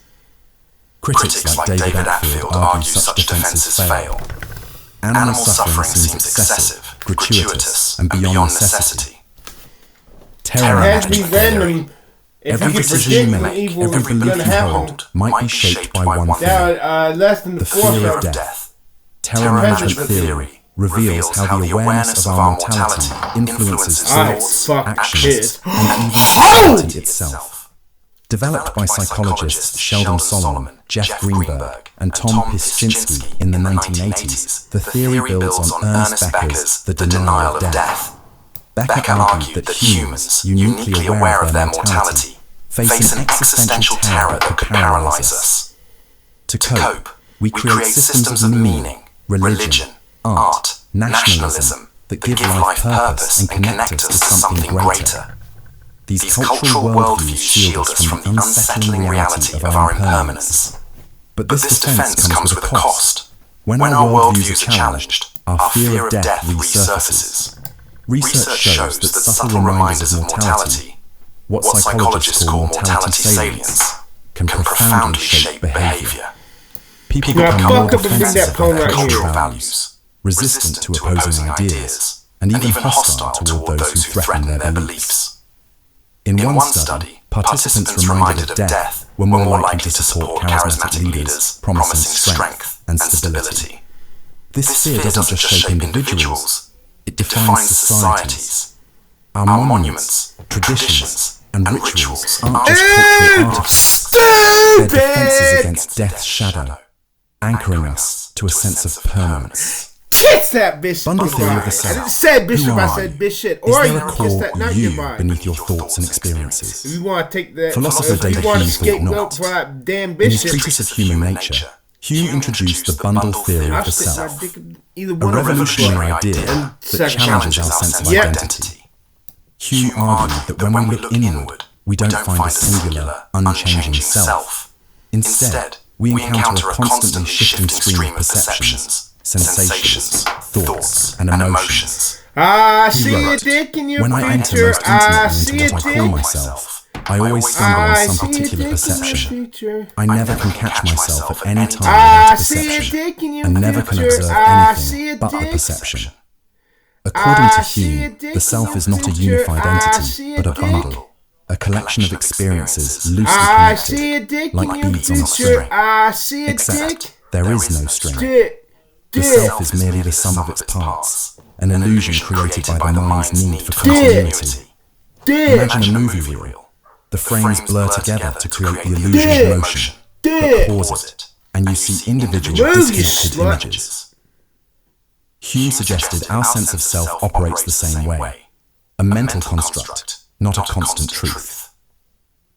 This challenges concepts like identity, responsibility, and morality. If there's no core self, who is accountable for our actions? I'm fixing that Critics ear, like you're Immanuel rook. Kant argued that organising perceptions requires a stable self. Others point to memory and narrative as creating continuity. Yet modern neuroscience supports Hume. Studies reveal the brain as a patchwork of systems working in parallel. I'm with no fixing that sense of ear, you're coordinating. rook. The self, it seems, is a process, not a thing. Hume's theory leaves us with a liberating thought. If we're a bundle of experiences, we're free to grow and redefine ourselves with every passing moment. The problem of other minds. How do you know anyone else is conscious? Not just alive, but truly aware, thinking, feeling, and experiencing the world like you do. Your best friend, your family, even strangers on the street. What if they're merely mimicking human behavior without any inner awareness? This is the problem of other minds, a haunting question in philosophy with no definitive answer. The problem stems from the subjective nature of consciousness. You know you're conscious because you experience your own thoughts and emotions. But when it comes to others, you only observe their behavior. A smile might suggest happiness, or tears might indicate sadness. But are these signs of inner experience, or just outward displays? How can you rule out the possibility that others are philosophical zombies, entities that act conscious but lack true awareness? René Descartes famously declared, "I think, therefore I am," proving his own consciousness. But he couldn't extend that certainty to others, leaving their minds an open question. Modern neuroscience maps brain activity and correlates it with thoughts and feelings. But even this doesn't access the subjective experience of another person. We can measure the brain's mechanisms, but not its inner reality. Here's the unsettling twist. Just as you can't prove others are conscious, no one can prove you are. From their perspective, you might be the automaton, going through the motions without awareness. This question challenges everything. Our morality, relationships, and empathy. Yet we act as if others are conscious because the alternative is unbearable. A world where your mind is the only reality. Causa sui. What if something could create itself, exist without any external cause? This is causa sui, the idea of being one's own cause. It challenges logic, forcing us to rethink the very nature of existence. The concept originates with Baruch Spinoza, who used it to describe God, or, as he called it, substance. In Ethics, Spinoza wrote, That thing is called free, which exists from the necessity of its own nature alone, and is determined to act by itself alone. For Spinoza, God or the universe is causa sui, self-caused, infinite, and dependent on nothing else. This idea defies how we understand causality. Everything relies on something else, a tree from a seed from another tree. But where does the chain begin? Spinoza's answer is radical, with something that simply exists, needing no cause because it is the cause. Causa sui also resonates in existential philosophy. Thinkers like Sartre explored the human desire to be self-created. Sartre called it the project of being God, the longing to define ourselves without external influence. God damn it. While humans can't truly be causa sui, the struggle to define ourselves shapes our existence. In science, echoes of causa sui emerge in questions about the universe's origin. If everything has a cause, what caused the universe? Could it create itself, or does it require an external first cause? For Spinoza, the universe doesn't need a reason to exist. It simply does. This idea isn't about escaping causality, but understanding it. Causa sui forces us to confront a paradox. Can anything truly cause itself? Or is it a reflection of our longing to escape the web of causes that define us? Beginning toward death, you're dying, not someday far in the future, but right now. Each passing moment, each breath, brings you closer to the end. This stark truth forms the foundation of Martin Heidegger's concept of being toward death. For Heidegger, death isn't just an event. It's the defining feature of existence, shaping how we live each day. Death is paradoxical, both absolutely certain and completely unknowable. Heidegger wrote, "As soon as man comes to life, he is at once old enough to die," emphasizing that death is always present, part of who we are. Death, Its timing and nature remain mystery, making it unlike any other experience. Most of us avoid this reality, losing ourselves in routines and social norms, what Heidegger called the they-self. In this passive state, we adopt the illusion of permanence, pretending death is distant and abstract. But Heidegger argued that this avoidance leads to inauthentic living. To live authentically, we must confront our mortality head-on. Heidegger called this being toward death, actively acknowledging life's finite nature. By embracing death, we take responsibility for our lives. Decisions gain weight, and life becomes a series of deliberate choices rather than passive motions. For Heidegger, this isn't despair, it's freedom. Understanding that time is limited makes it precious. You stop living for others or meaningless distractions and start living for yourself, fully aware of your finite existence. Death, Heidegger believed, is the ultimate individual experience. No one else can die your death for you. By facing this truth, you break free from illusions and live authentically, realizing that life's value lies in its impermanence, eternal form confronting death, he argued. Can we truly live? Ironic process theory. Don't think about a white bear. Whatever you do, don't picture it. Odds are, the first thing that popped into your head was a white bear. This paradox is the essence of ironic process theory, a concept introduced by Daniel Wegner in the 1980s. It reveals a quirk of the mind.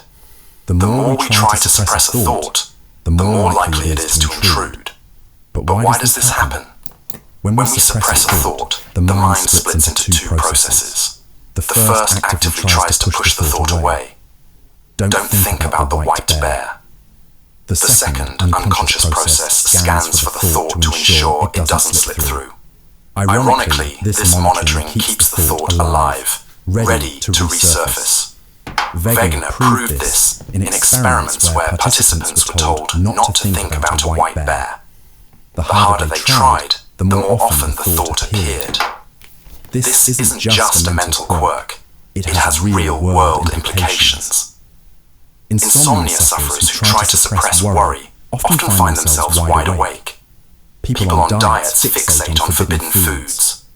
Breakups linger because trying to forget an ex only makes them more prominent. Wegener offered a solution: distraction.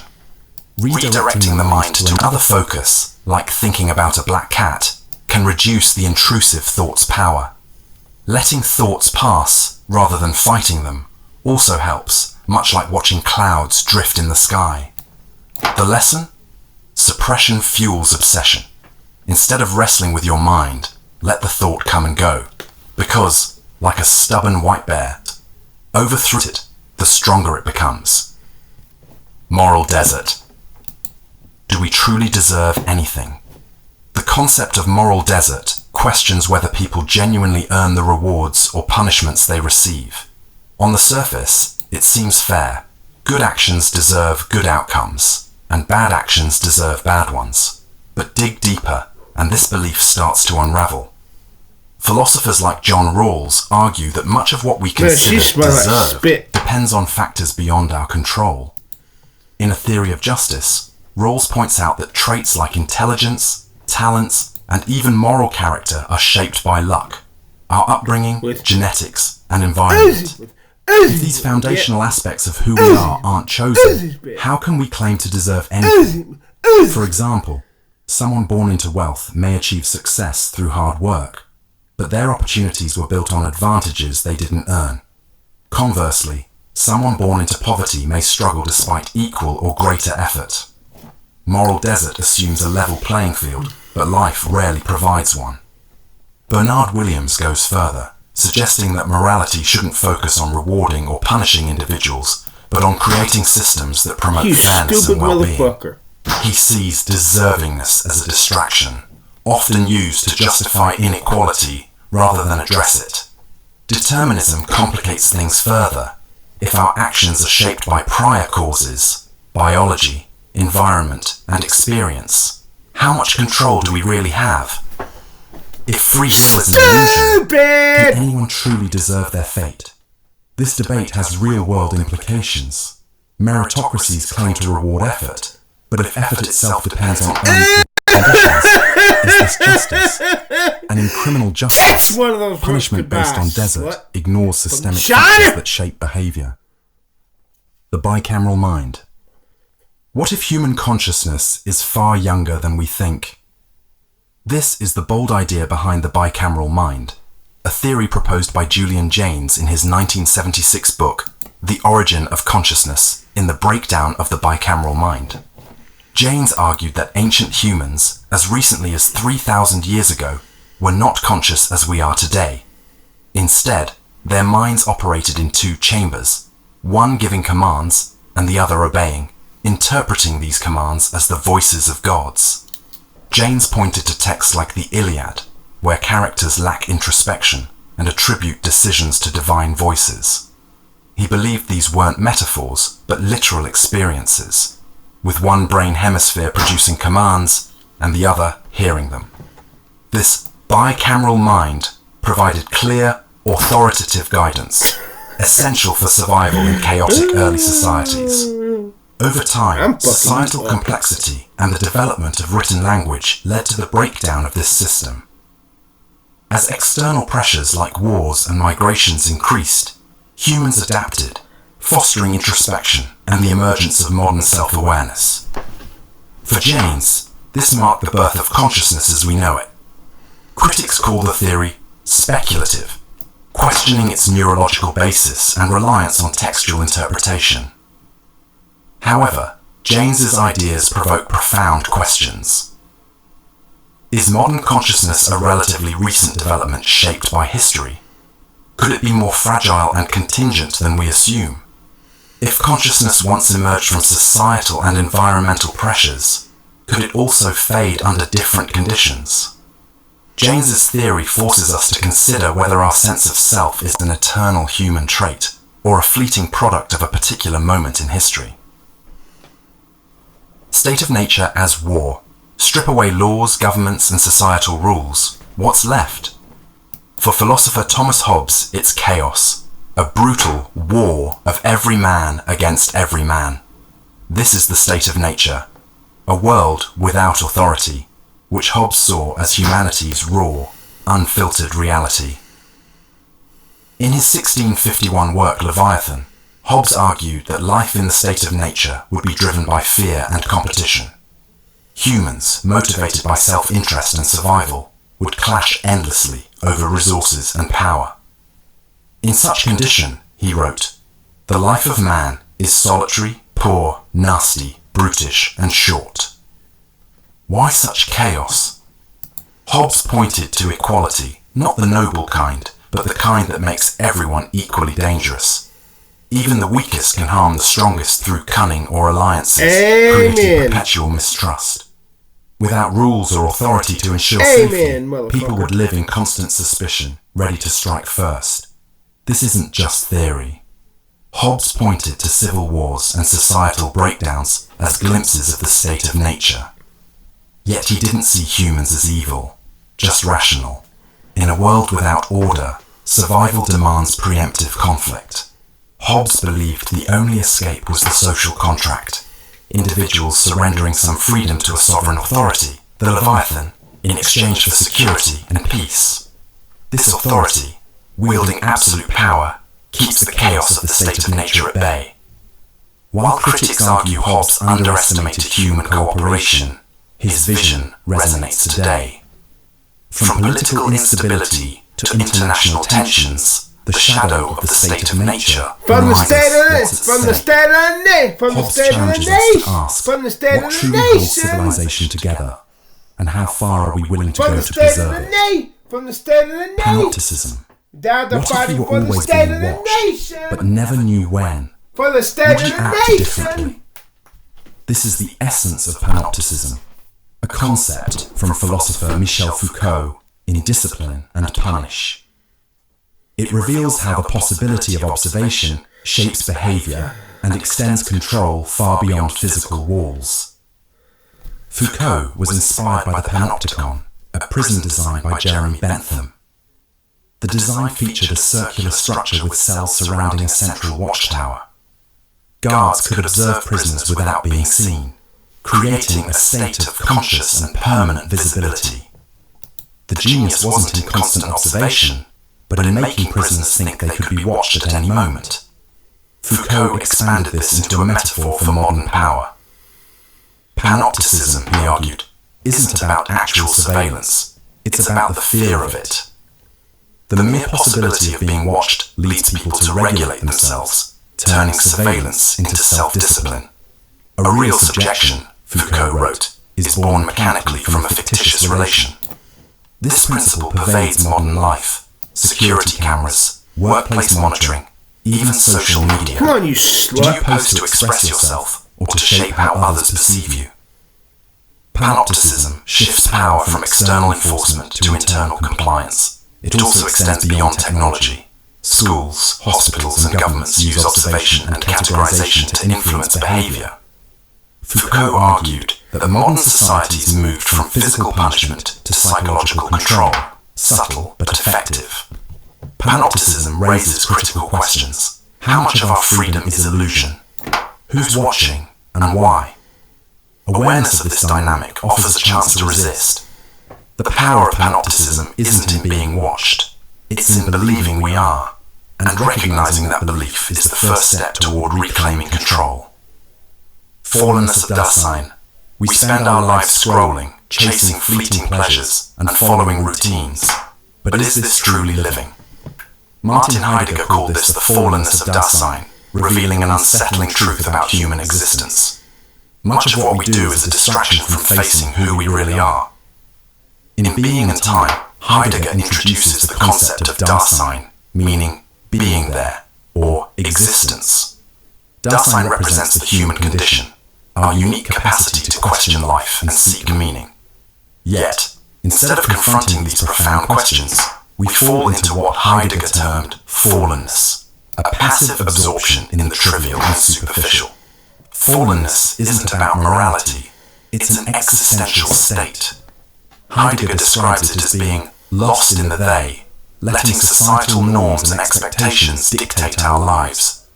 We conform to what they think, say, and do, losing touch with our authentic selves. We curate perfect online personas, chase trends without questioning their value, and fill our days with distractions to avoid facing deeper truths. At its core, fallenness is a flight from anxiety. For Heidegger, anxiety isn't mere fear. It's the unsettling awareness of our freedom to shape life without a predetermined purpose. This realization exposes the void at the heart of existence. Instead of embracing this freedom, we retreat into routine and convention, avoiding the discomfort of authenticity. But anxiety, paradoxically, can liberate us. Heidegger believed it could jolt us out of fallenness, forcing us to confront our finitude and take responsibility for our choices. Authenticity lies not in rejecting society, but in consciously defining our own purpose. The undead God. God is dead. Nietzsche's unsettling proclamation in The Gay Science signaled the collapse of divine authority, leaving humanity untethered. But what if God isn't truly gone? What if God lingers, not alive, but undead? A shadow embedded in our morality, culture, and subconscious. This is the concept of the undead God, a deity stripped of power yet haunting our values and institutions. Nietzsche's warning wasn't about atheism's triumph, but the danger of clinging to systems rooted in a belief we've abandoned. He saw humanity as trapped in the remnants of old frameworks, unwilling to confront the void left behind. As he wrote, "What are these morals if they are not the shadows of God?" Shadows of shadows. The problem is stark. Without God, what justifies concepts like good and evil, justice and freedom? Nietzsche argued that these ideals, once grounded in divine command, now float unmoored. We reject religious authority, yet treat these values as sacred absolutes, even as their foundations crumble. Modern life offers unsettling proof. Ideals like equality and morality are upheld as self-evident truths, yet they remain tethered to theological roots we no longer acknowledge. The undead God lives on, shaping our world even as we deny its existence.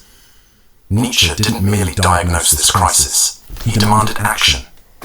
He urged us to slay the undead God by re-evaluating values and creating new ones, free from inherited belief. This is the path of the Übermensch, forging meaning in a world without absolutes. Are you living under the shadow of an undead God? Or are you ready to confront the void and create meaning anew? Hector challenges us. The choice is yours. Vanity of existence. Why do we strive and toil, knowing nothing lasts? This is the heart of Arthur Schopenhauer's concept of the vanity of existence, a stark reflection on the futility of life. For Schopenhauer, existence is a relentless cycle of striving, suffering, and inevitable decline. God damn it. He wrote, "The vanity of existence is revealed in the whole form.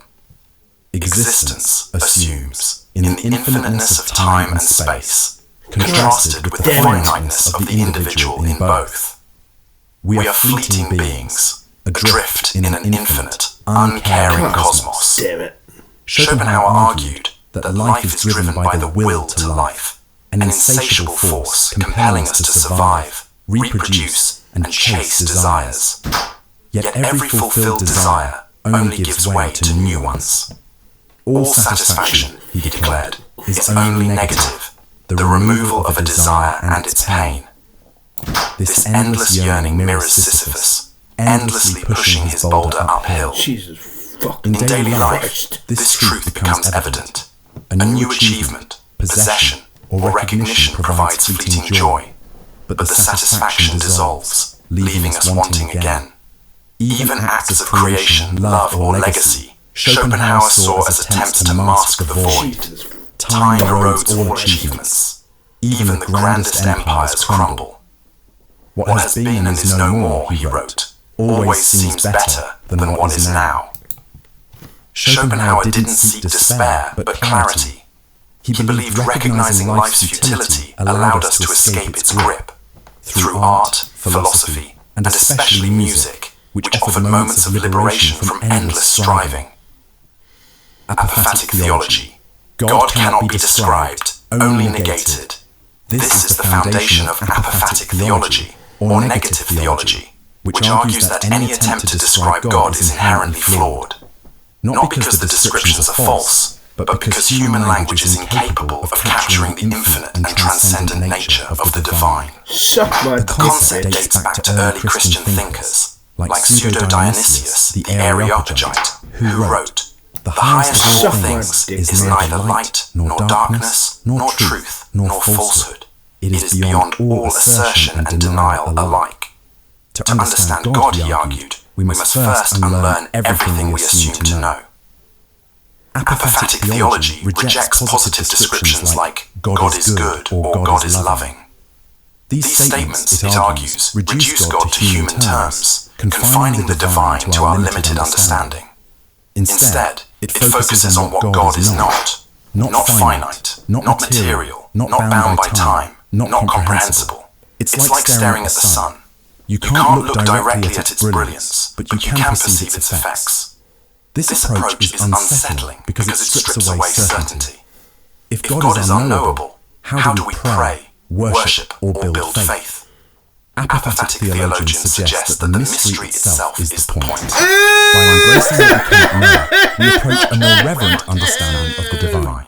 In contrast to cataphatic theology, which describes God through positive attributes, apophatic theology insists such efforts are limited.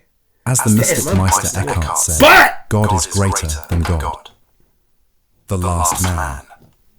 Have you ever considered what the end of humanity might look like? Not in chaos, but in comfort. A world where ambition, greatness, and meaning itself have vanished. In Thus Spoke Zarathustra, Friedrich Nietzsche introduces the concept of the last man. This is not a vision of extinction, but of spiritual stagnation. The last man represents a society that values comfort and safety above all else, abandoning the pursuit of greatness. He trades the struggle for meaning for shallow pleasures, content in mediocrity. The last man says, that sounds a little "We have black, invented happiness." He said, "I don't want mediocrity, I want greatness." It's a life devoid of dreams, risks, or aspirations, a perpetual avoidance of discomfort.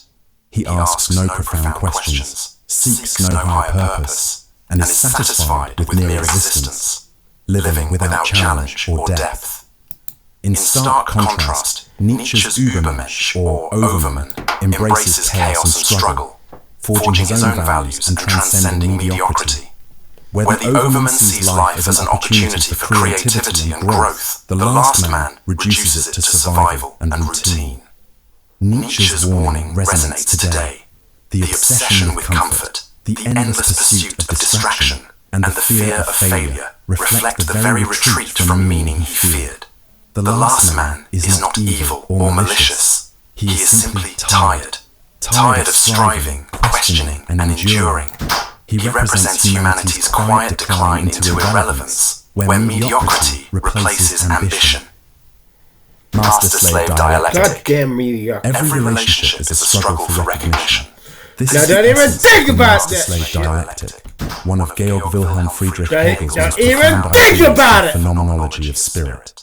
It's not just about domination, it's about power, dependence, and the need to be seen. Hegel begins with two individuals meeting. Both crave validation, but for selfhood to exist, each needs their existence acknowledged by the other. This creates conflict, a life and death struggle for recognition. The outcome? A hierarchy. One becomes the master, the other the slave. At first, the master appears victorious, commanding while the slave obeys.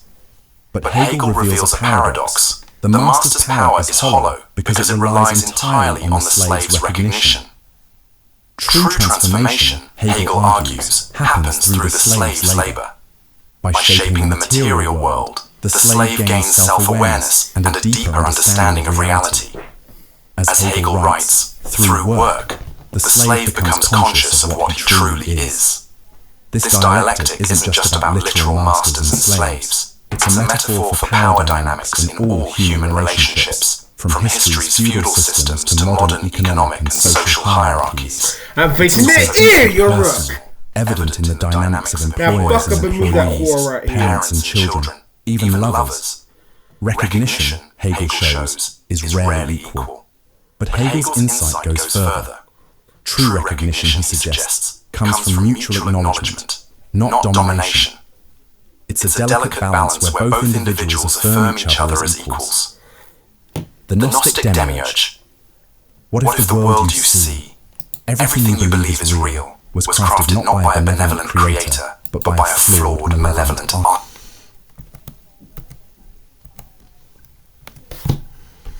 I want to go back to it.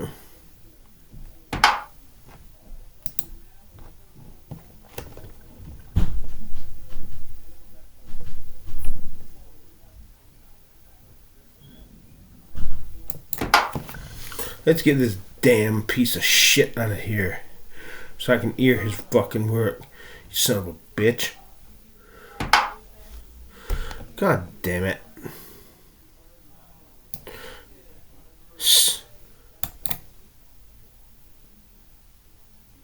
Suck my dick, bitch.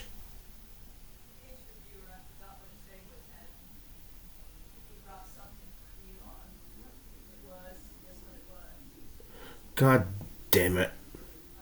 You see, that fucking pisses me off. Come on, you slant-eyed slut. You know what? I want a pizza. I'm hungry.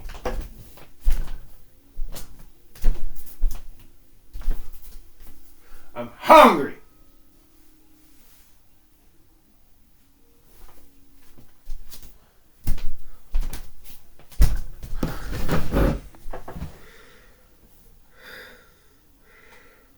Uzi, Emily.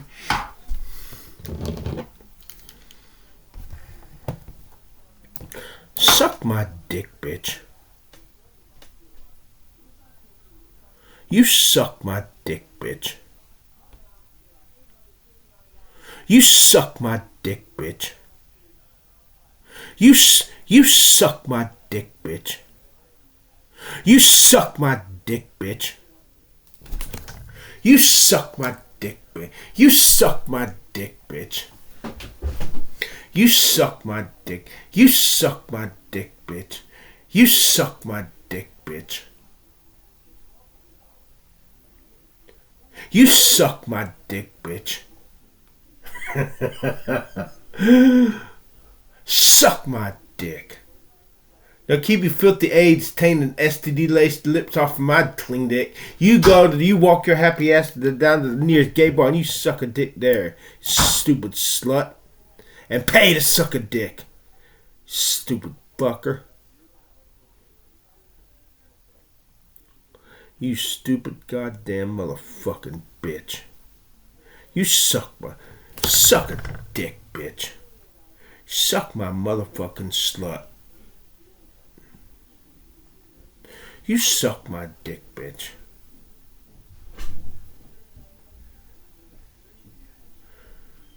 Bitch, suck my dick. Bitch, suck my dick, bitch. Suck my dick, bitch. You're gonna lose that whore. You know that, don't you? You're gonna lose that whore.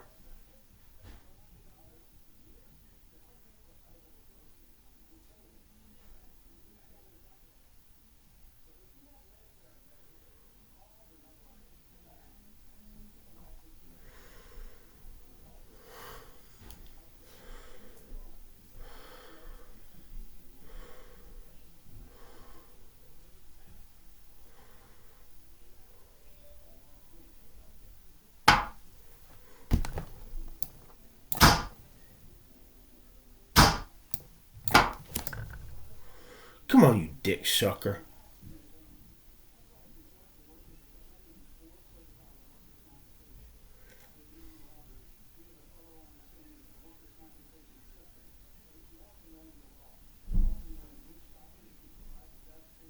God damn it, I should have fucked his ass.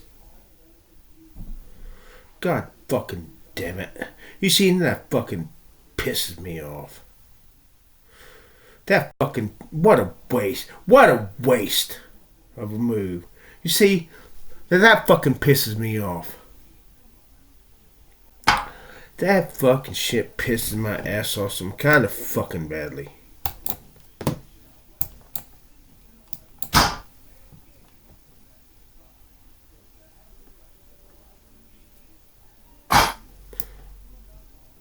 God damn it.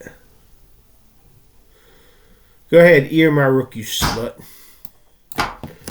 God damn it.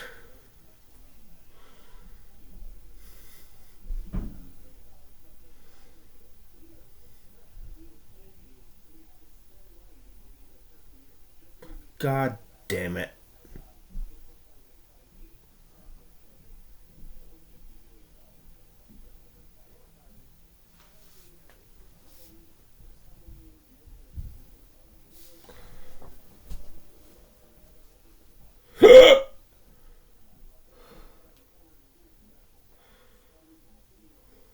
God damn it.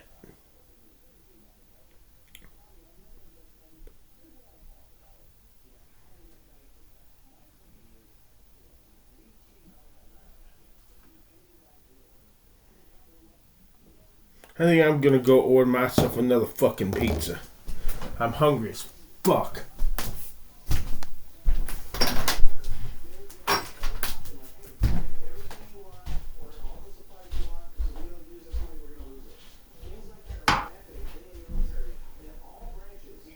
Kitchen?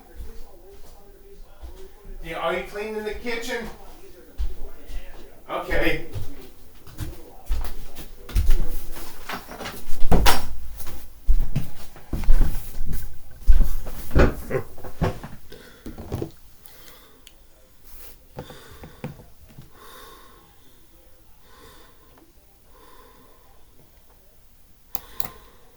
Come on, you slut!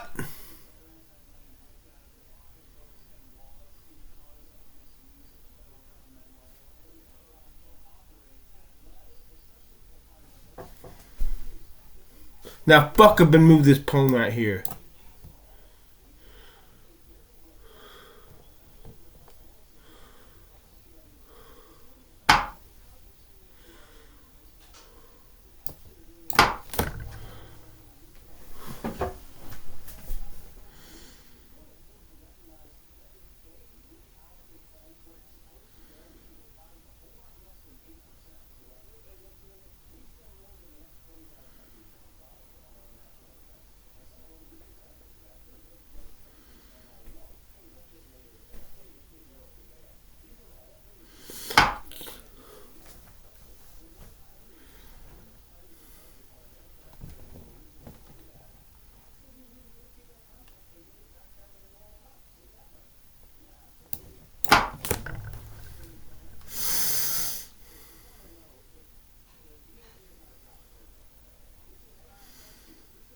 God damn it.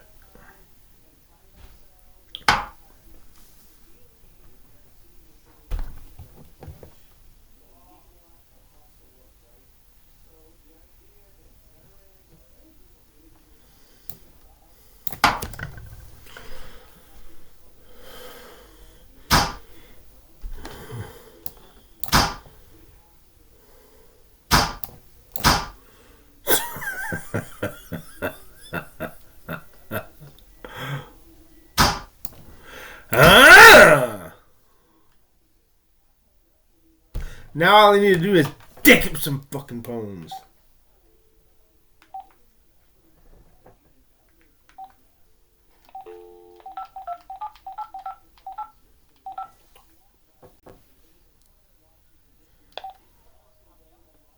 It's for carry-out only, and we're ready to serve you. Please listen carefully as our menu options have changed. To follow up on an existing order, please press 2. To place a new carry-out order, please press 3. For store hours, please press 4. To update or cancel your order, or to speak to the manager, please press 5. To hear these That's gonna fucking piss me off if they don't. Nobody's fucking delivering.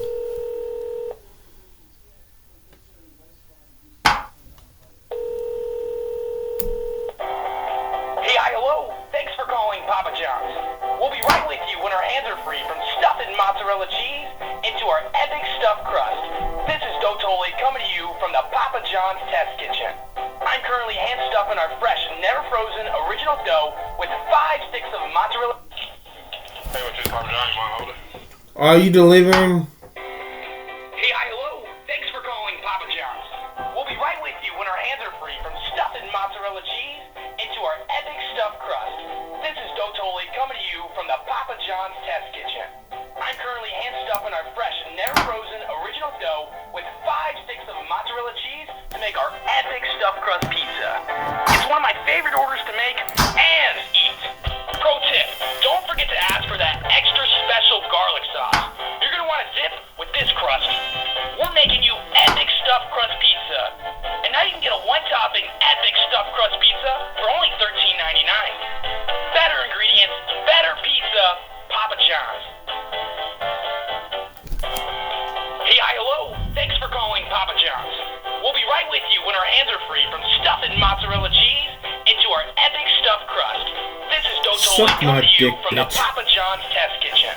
I'm currently hand stuffing our fresh, never frozen original dough with 5 sticks of mozzarella cheese to make our epic stuffed crust pizza. God damn, I couldn't fuck his ass. He's got piss. That pisses me off. Don't forget to ask for that extra special garlic sauce. You're going to want to dip with this crust. That pisses me off. Stuffed crust pizza. And now you can get a one-topping epic stuffed crust pizza for only $13.99. That fucking pisses me off. That fucking pisses me off.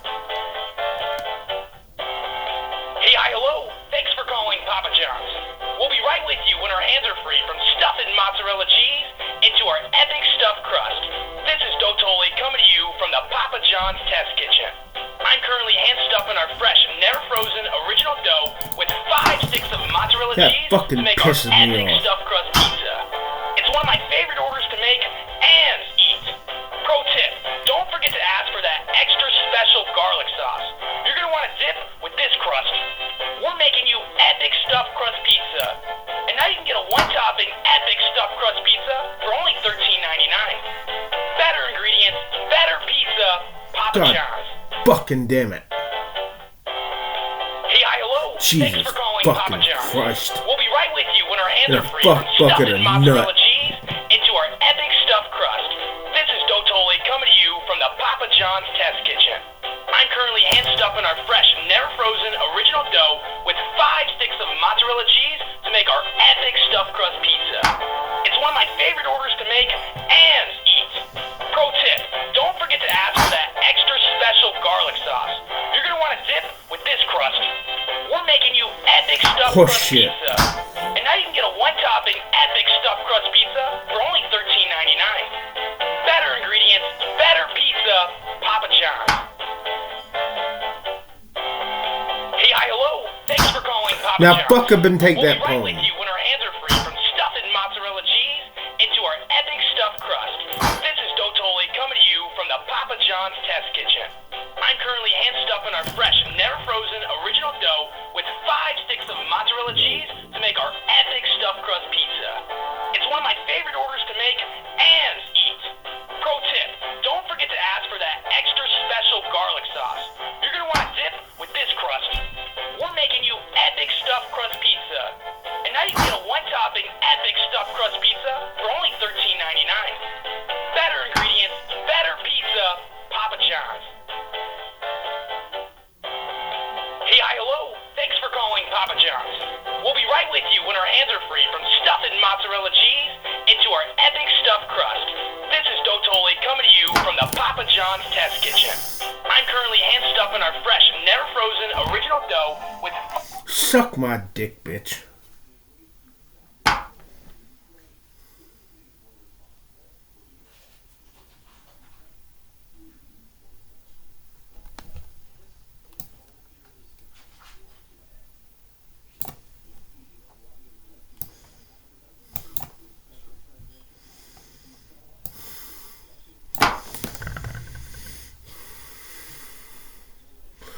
Uh-oh, uh-oh, uh-oh, uh-oh, uh-oh.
Where's the fucking goddamn number?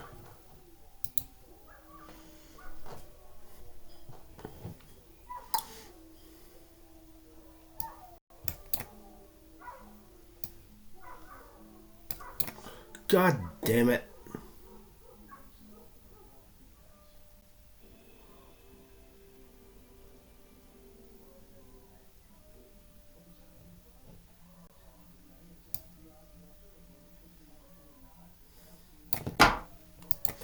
God damn it.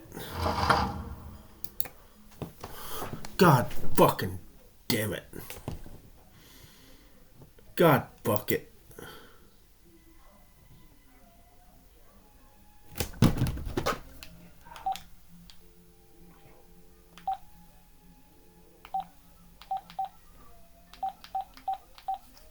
We're sorry, your call cannot be Suck completed my and dialed. dick, bitch. Please check the number and dial again, or call your op. Suck my dick, bitch.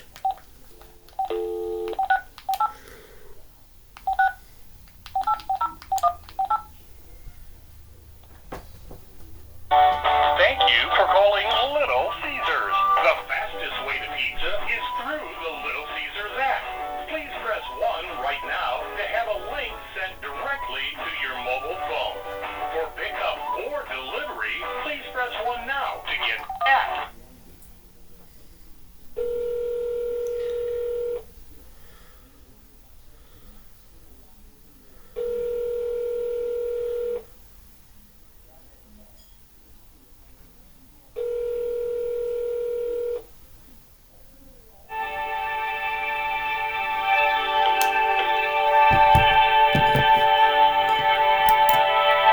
Oh, that music is cute.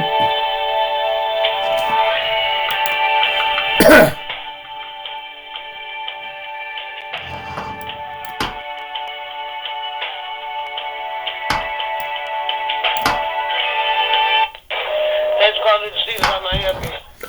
Are you delivering today? We don't deliver, sir. I'm sorry. God fucking damn it. That fucking pisses me off. God fucking damn it.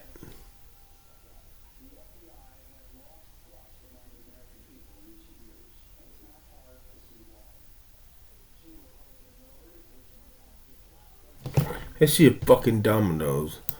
God damn it.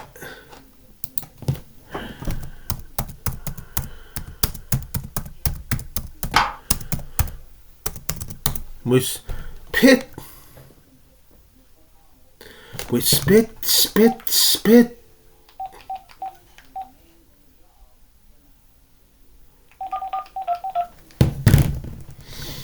Thanks for choosing Domino's. We Spit. have two specials we think you're going to love. 2 large, 2-topping pizzas for just $10.99 each, or a large special. Calls may be recorded for quality Suck my assurance dick, purposes. bitch. This Domino's is now hiring for all positions. You suck We're my always dick, looking bitch. for energetic drivers, Suck my insiders, dick, or bitch. potential managers. Drop by and apply today. Come be a part of the team. Dip into something new with Domino's new oven-baked dips and twists. The perfect delicious duo for a snack or a side. Served with your favorite bread twist. Create your own pairing. 5 cheese Suck dips. my dick, bitch. This Domino's is now hiring for all positions. We're always looking for energetic drivers, insiders, or potential managers.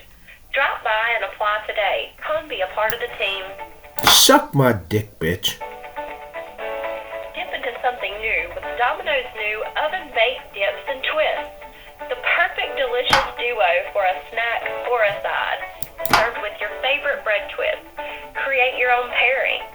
5 cheese dip or cheesy marinara dip is perfect with either Parmesan or garlic bread twist. Everybody's favorite pizza is free pizza. Just sign up online for our Piece of the Pie Rewards program at Domino's.com. You can start earning points towards free pizza on every $10 order you spend, no matter if it's online, by phone, or here in the store. Free is always good. What's more perfect than pizza? Pizza with sides.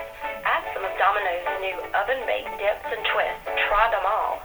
Or choose some stuffed cheesy bread or Parmesan bread bites, salads, pastas, or oven-baked sandwiches. And never skip dessert. Choose from a marble cookie brownie, chocolate lava cake, or our cinnamon bread twist. Have you heard you can now GPS track your delivery in real time?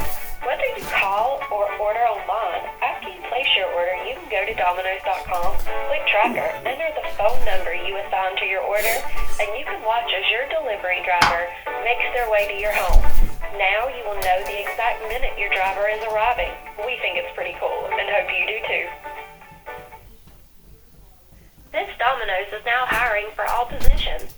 We're always looking for energetic drivers, insiders, or potential managers. Drop by and apply today. Come be a part of the team. Give me some on the goddamn phone. Domino's new oven-baked dips and twists. The perfect delicious duo for a snack or a side. Served with your favorite bread twist. Create your own pairing. 5 cheese dip or cheesy marinara dip is perfect with either Parmesan or garlic bread twist.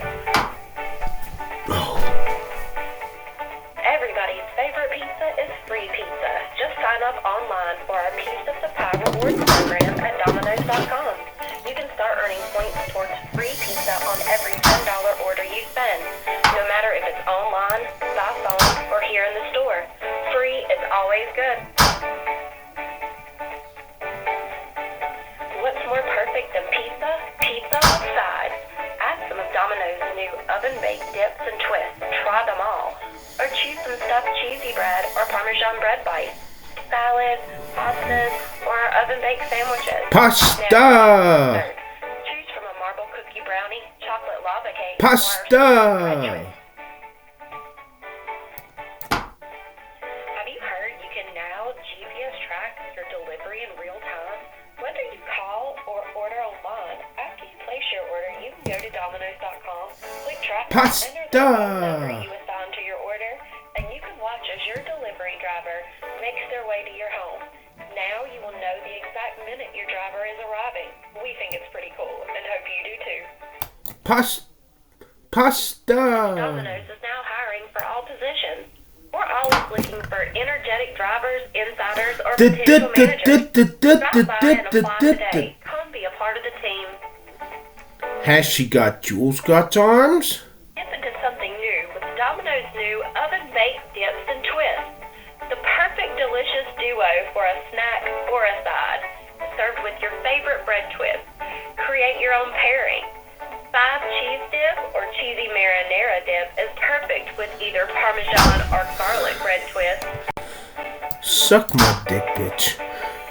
Everybody's favorite pizza is free pizza. Just sign up online for our Piece of the Pie rewards program at Domino's.com. You can start earning points towards free pizza on every $10 order you spend. No matter if it's online, by phone, or here in the store. Free is always good. What's more perfect than pizza? Pizza with sides. Add some of Domino's new oven-baked dips and twists. God Try damn them it. all.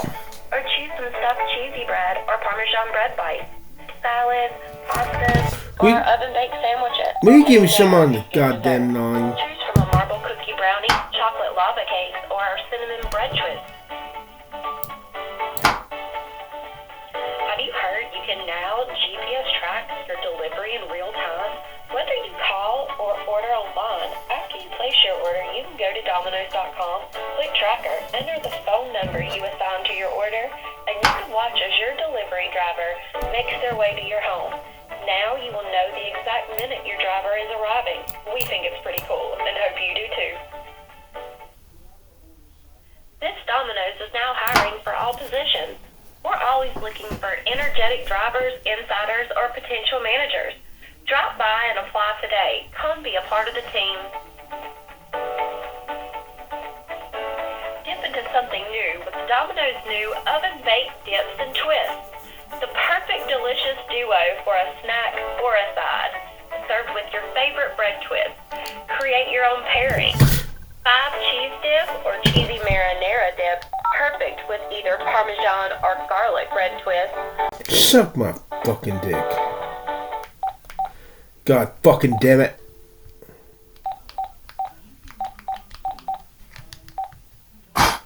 Thanks for choosing Domino's.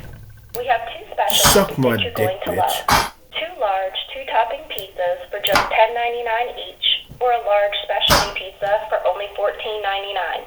These specials are available for carryout or delivery. Don't want to wait on the phone? Place your order immediately at Domino's.com. Check out our full menu and even more specials online or on the free Domino's mobile app. Someone will be on the line shortly to take your order.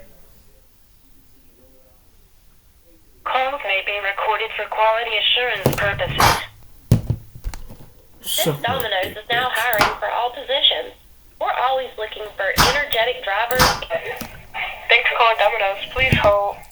Okay, how much? Hello?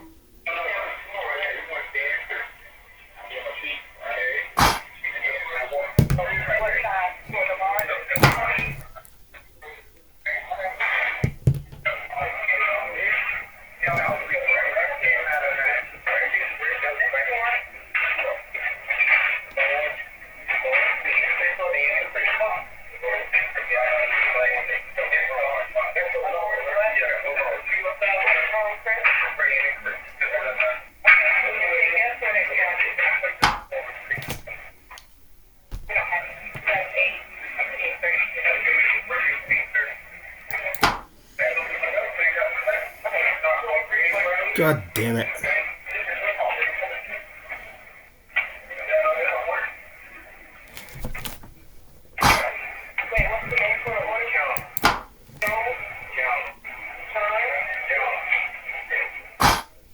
God damn it.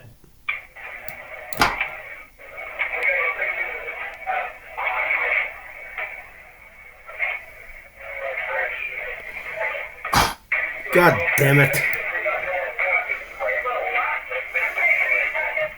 God damn it.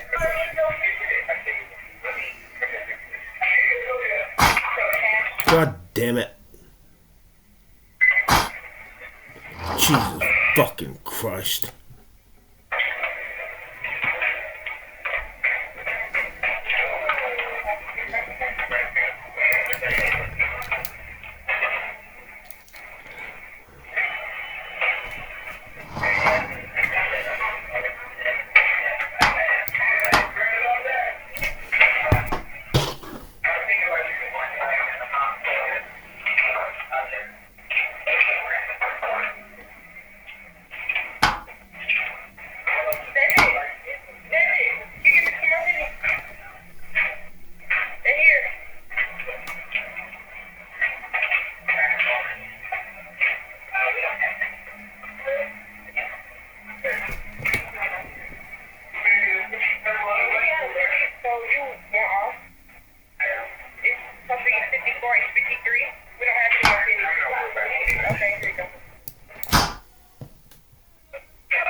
Suck my dick, bitch.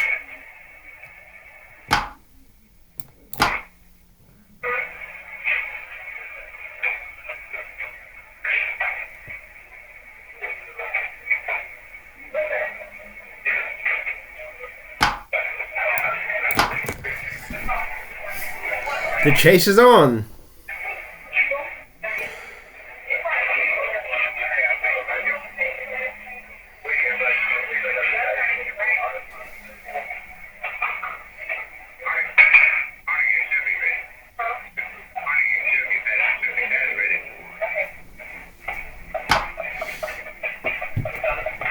I was hoping you'd fuck up into that. Kiss that bitch goodbye.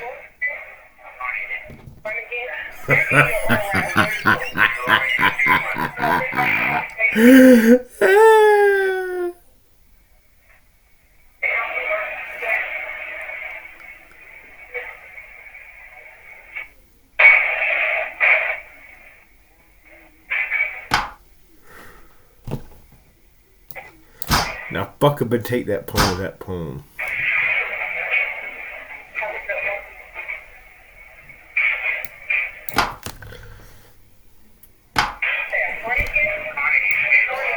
With spit, Joe, and with spit.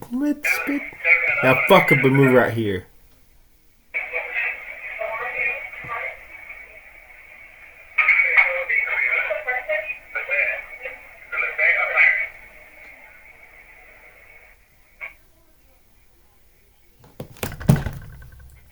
Hello?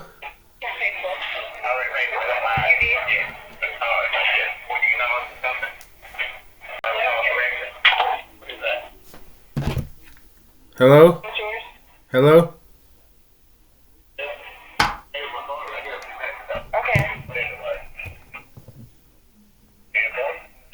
Have a good one.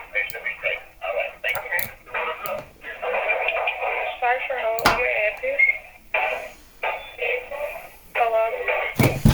Yes? How may I help you? Are you delivering? No, we aren't. Damn. Fuck you. God damn it, motherfucker.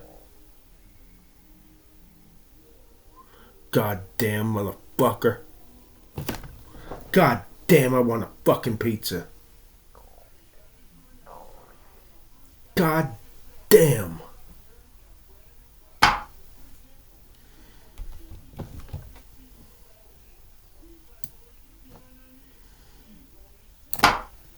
God damn it.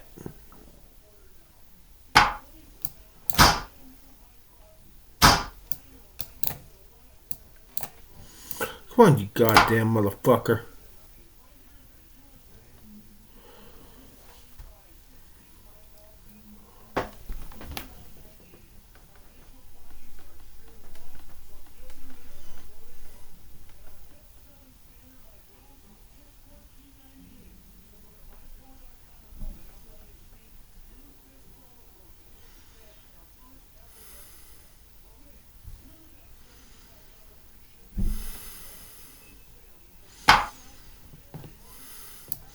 Suck my dick, bitch.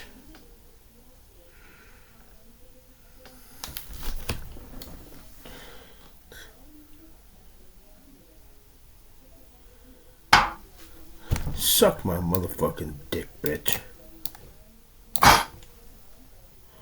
Spit, spit, spit, spit, spit, spit.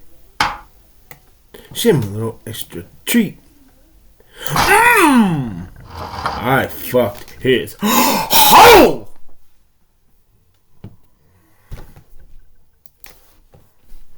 Now that was a white man's checkmate.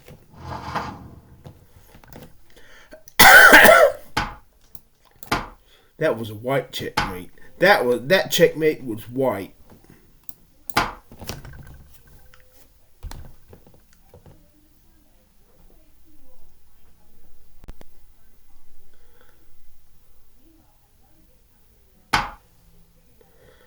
Suck my dick, bitch.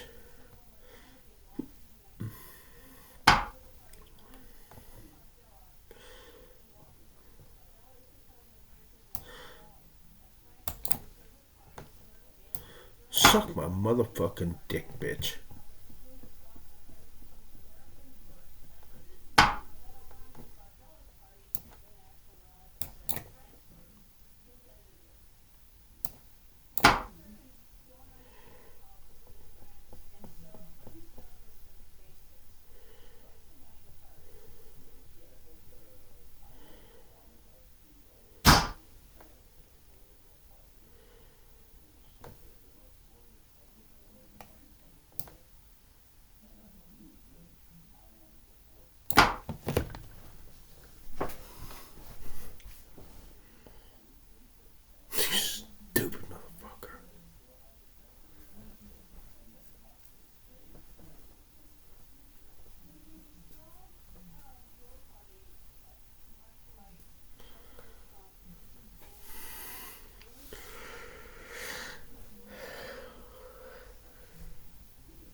You dumbass. You dumbass.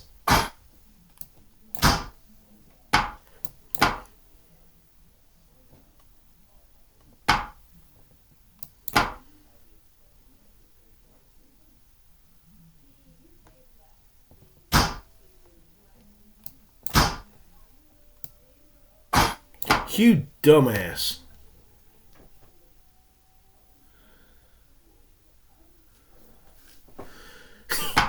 What a dumbass. What a fucking dumbass. What a fucking dumbass. What a fucking dumbass.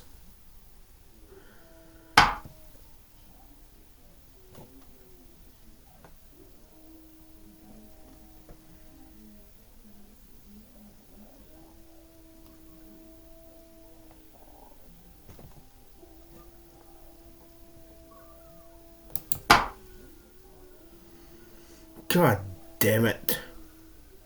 All these clusterfuck.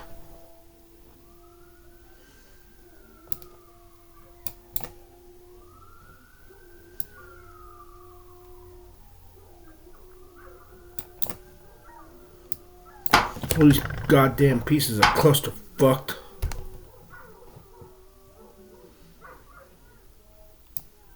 Suck my dick, bitch.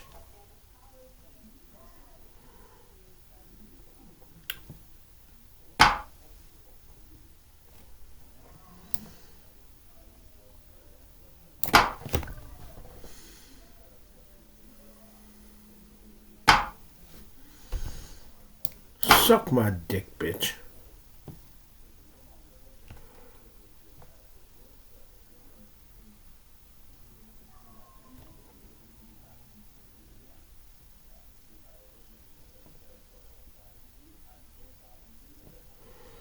God damn it.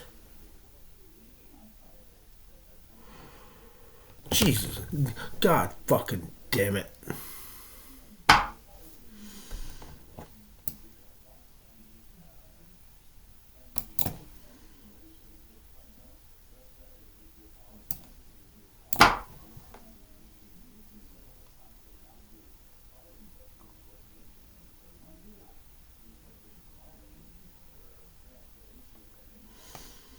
Let me get this goddamn clusterfuck out of here.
Suck my slut.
Now, I dare you to bring these 2 pounds down so I can unpercent the fuck out of you.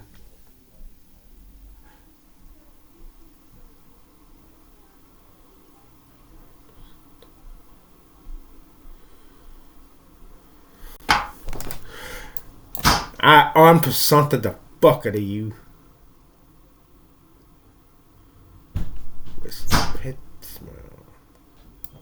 I just id. You're stupid.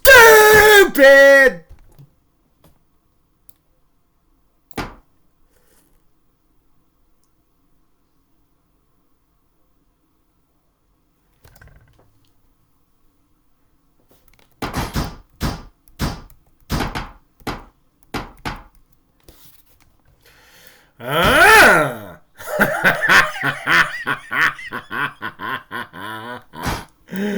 Ah.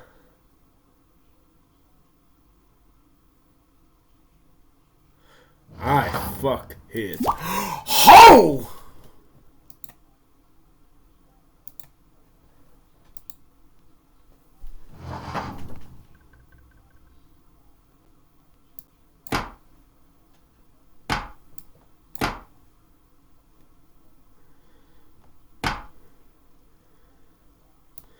Now fuck up and bring this pole down.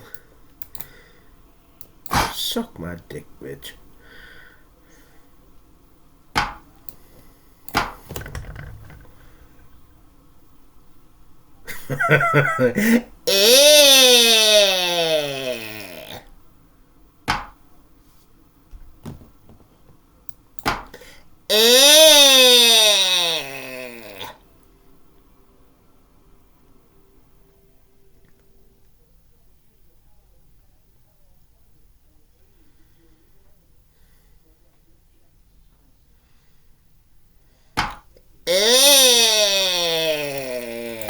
Now fucking remove that bishop right here.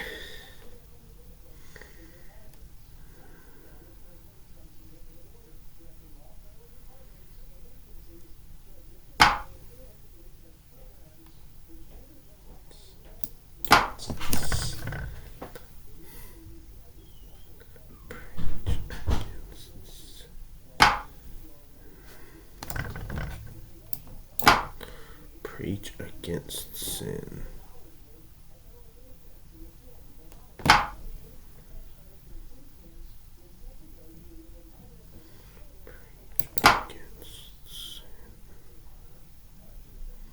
What'd you preach on? Sin, I'm beginning.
Suck my dick, bitch.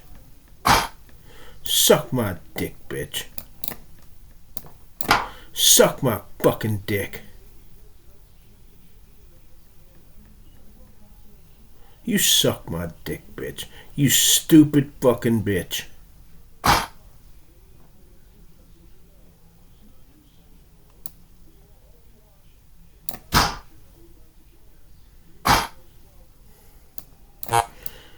You're really starting to fucking piss me off.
God damn it. I'm hungry. I'm hungry as fuck. Oh, she's cute.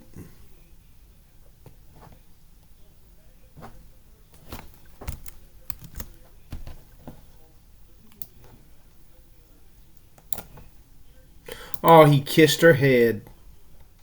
He kissed her head.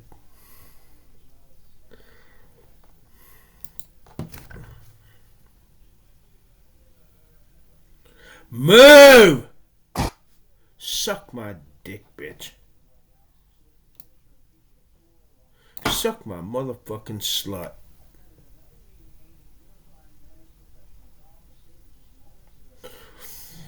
Goddamn clusterfuck. Wow, you said you would pay her $500.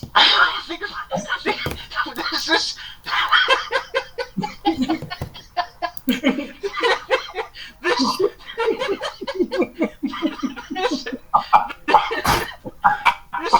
She's a machine. That's a fucking lie, you dumb hooker. So, I am completely dumbfounded. So, Kira, last we touched base on this whole living situation, had a number of obstacles that she was in order to move out of the house, where she was getting countless times, many mornings, at least the morning that the problems are being relayed. We know that her husband, I think it's actually husband, every time that she gets money, he steals it from her, he beats her up, and she has to fend him off with her one arm. It sounds like a very terrible living situation. So a solution was put in front of him, where a Greyhound was going to be purchased, and Uber was going to be paid for, taking her to the Greyhound. He had a myriad of excuses and reasons why this couldn't happen. One, there's no Ubers in South Dakota. That was proven to be false. There are no Greyhounds or Amtraks. I think Amtrak was the mode of transportation in South Dakota, and that's true. I'll keep Sullivan the fuck out of you, too. 20 minutes south. And then after all that was solved, the dog wasn't going to be allowed on the Amtrak, and that was proven to be not the case as well, and that Greyhounds or Amtraks, I forgot which rubber it was, I think it was the Amtrak, actually does allow small dogs aboard. So all of that was, perfectly good reasoning for Cyrax's fiance not to make the trek. That's a fucking lie, you dumb hooker.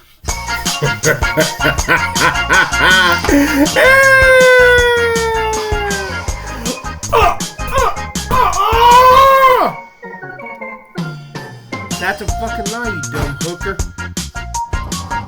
God damn it.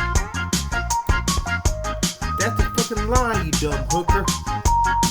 You dumb hooker. You harlot. Welcome back to another Raxiverse deep dive, my friends. Today, it's some sad hours with our boy Cyrax and the things going on around his pathetic, sad life, even though he might not be on YouTube for all of us to see. Even though he is, we'll talk about that a little bit later. There has actually been some movement behind the scenes that Marty was able to get some eyes on. He was able to not only get some more screenshots of a chat between Cyrax and some friends of his, where he's trying to find some help for this apparently newly acquainted girlfriend he's had for some time, or my bad, I believe this is a fiance now at this point, and she's apparently being abused, slapped up, just going through a rough time, and Cyrax is doing whatever Cyrax can to try to help her out of that situation, because Cyrax is just a chill guy. We all know Cyrax isn't really a chill guy. This is going to turn into some real grade A memery real quick, so I'm going to do my best to follow it. It's mainly Marty and CIA Hole going over these interesting text messages here, and they get a little bit of behind the scenes from CIA Hole, since he is, you know, on the good old side of Cyrax. At least Cyrax seems to think so. Well, so all of that's not going to be an issue, as one of Cyrax's long-time, lifelong friends, the girls, April and I forgot what her name was, people that he's spoken with for years, I forgot the name of them, beautiful married couple of a husband and wife who's, I guess the husband transitioned into a woman, so now they're just wife and wife, actually regained touch with Cyrax, just said hello, shared some just benign conversation, which, you know, I guess then escalated into penis pictures and him gushing over their newborn baby. But Cyrax reached out to his beloved friends, the girls, which April and Ange, I think, yeah, okay, it's April and Ange. I don't know which one was which. Let's get into the messages here. He went into this whole sob story about how she's getting raped and beaten up, and they just need a way out, and a job so she can get her own 2 feet, right?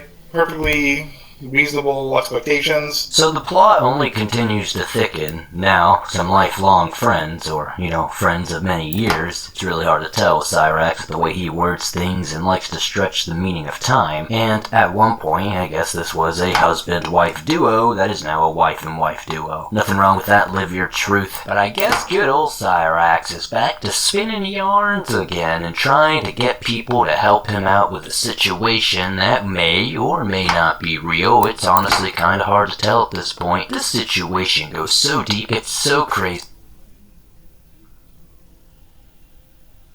So many left turns, right turns, and then bam, a wall in the middle. It's gonna be absolutely hog-crankingly fun. We can speculate in the comments, and I'd love to see your speculations, but Marty seems to think that there's an ulterior motive behind all this, and he seems to think it has something to do with the goblin getting his greedy little hands on a new toy. And I'll show you the correspondence. It's really even hard to believe. You know, I'm glad they have all you guys here tonight, because I could use, like, several second opinions on this one. It's beyond my understanding, that's for sure.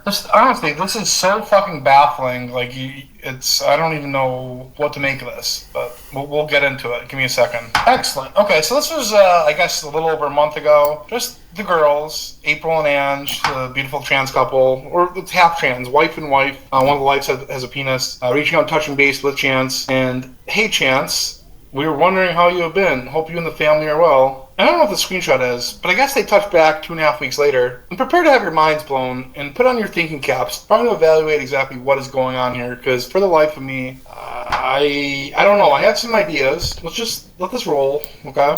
So it's definitely interesting to see, like we saw in the Jake episode, to where Cyrax is actually out in, you know, the wild, actually in public, going to stores and interacting with people and almost seeming kind of normal. This is another shocking thing to see, that there is actually slightly a little bit of normalcy somewhere in Cyrax's life, to where he seemingly actually does have friends, if you can call them that. This part's kind of inconsequential to where we're going, but hey, I'm so sorry you haven't replied. Tried to message you another account that says consent, we've been super busy. Amazing news, we are going to be mommies. Cyrax is through the roof! He's on cloud 9! And this is interesting too. So that was on November 20th, so there's a gap in communication. He touches back 8 days later to say, hey, introducing Arthur Finley, of course named after Chance James Finley Wilkins. Hello, you know, like what an honor. They've been friends for so long. It's the least you could do. Aw, so cute. I'm coming after that damn kids. We all know that.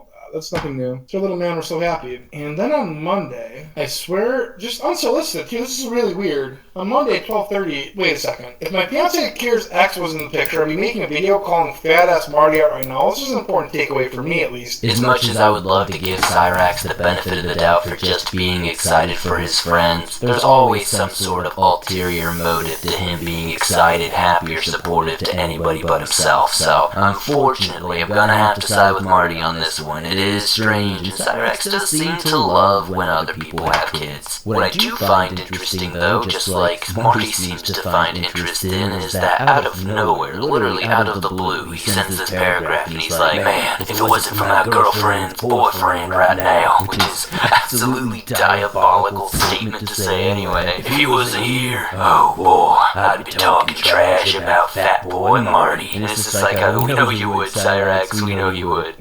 Well, so I was going to say that he's the one that's stopping him from making videos, but it's the only reason that the family has to deal, and I say family loosely, with Noah and Kira, they have to deal with any of this shit, because Kira keeps talking to Chance. We know that she's like a common street hooker, she's an absolute scumbag, dirt devil, rascal, rapscallion, absolute gutter trash, gutter snipe, piece of shit whore, okay? Like, she's literally a one-armed bandit. Think about this. She is charged with a $2,000 theft in Iowa, which makes her, in the literal definition of the word, she is a one-armed bandit. Think about that. She's literally a one-armed bandit. Like, how many people got the opportunity to say such a thing? When I first started this episode, I thought it was just going to be another 25, maybe 30-minute long little update about the recent Cyrax shenanigans while he's in his peak I'm hiding from the internet arc. This really caught me by surprise and really got me invested really quickly. Marty is just cooking. He's cooking right now, and he's out there with the Barbie going hard. He's throwing the coals on the fire out there, and he's really cooking up right now, and he's just going after Cyrax's new lady friend here, and it seems he knows a lot more about her than I think Cyrax would really care for him to know about. One-armed justice, brother? Kira's one of those people, right? But that's really, it's really beyond the point. Like, she is the one-armed bandit. She's literally the one-armed bandit, okay? So I don't know, so none of that's really important as far as what we're going to be discussing here, and I'd love to hear your opinions on what's about to transpire and unfold. Okay, so I don't know how I'm stopping him from making videos, or how this guy's stopping Chance from making videos, calling me out. I'm sorry, still messing with you. Are you streaming somewhere? Nope. And I'm actually waiting until they fuck off with streaming at full time. It's never gonna happen. It's just never gonna happen, Chance. It's literally never gonna happen. As long as you exist, people will be following you. I don't need to tell you guys that. He doesn't seem to get it. That's beside the point. Maybe, if we're really lucky, maybe, just maybe, if we eat all of our vegetables, maybe Santa Claus will keep Cyrax from coming back to the internet. Because, as Marty said, we ain't going nowhere. We gonna be here to document. We gonna be here to point and laugh. And you're gonna be here. You gonna be here. If you will, are gonna be there to mess with good old Chancey Poo. But it is interesting to see that Chance once again has added a one-in-a-lifetime achievement to his whole life story here. His biography is going to be the creme de la creme. He is the only person to say that they have had a one-armed bandit girl be his lover. I'm excited. I hope this means we can call this arc the One-Armed Bandit arc. Boys were a great streamer. Thanks. Now a serious question for you. You know he's in South Dakota at all? Okay, so he's trying to problem solve here. He's got an issue, trying to solve it, like the great fiance that he is. Wow. Luckily enough, the girls have an uncle that lives in South Dakota. Good, because we've heard this story the other day, but good, my fiance Kira needs help. She's in Chamberlain. Her now ex Noah is going to abuse her verbally, physically, emotionally. Not her. I guess that's been omitted from his plan. Nyla. I love that name. Because they're all good friends with Noah. Which actually was astonishing to me, because the cop that I spoke with, I don't know if cop's a derogatory term, I have the utmost respect for, especially the Chamberlain Police Department. They're the best in the biz. I honestly think the reason Cyrax drops the R-word part from the whole explanation is just because he knows how that probably wouldn't sound as viable or believable. While I can agree that the cops can be absolute idiots a lot of the time, Cyrax's experience with cops there in Akron is definitely not the run-of-the-mill experience, I would say. At least not for most of us anyway. I don't think a lot of us would have gotten as many chances as this little 43 goblin has gotten. And because of this experience, it has jaded this little goblin's brain to thinking that he can pretty much just say that any municipality is not doing their job, they're just neglecting people. And for the most part, a lot of people would probably not give you too much pushback about that because, we don't trust the government around these parts. But after the dozens and dozens of trolls who have convinced him that he is apparently not give you too much pushback about that because, we don't trust the government around these parts, boy. But after the dozens and dozens of trolls who have convinced him that he is apparently in touch with authorities and leadership of various platforms and whatnot, I can definitely see how he has this weird skewed worldview. Clearly he's leaving out some things here to try to make his story more understandable, but at the end of the day, this again shows you that Cyrax is a little more manipulative than he lets on. We're no place where anyone will do things because they're all good friends with no one. Most of the people in that town side with him and everything. Whenever she finds a way to make any money, he finds and steals from her. He's already getting into parent mode where he tells us to probably 4 or 5 dozen people a day. Going in those, for the past 7 years, fetal pics, mother sacks, he's making $150 a day, the same old shit that he has repeats. This is now his new story, which is his sob story, which he loves to tell. He's hiding me from Noah because he finds something her together, he'll throw her out with nowhere to live. That would be bad. You dumbass.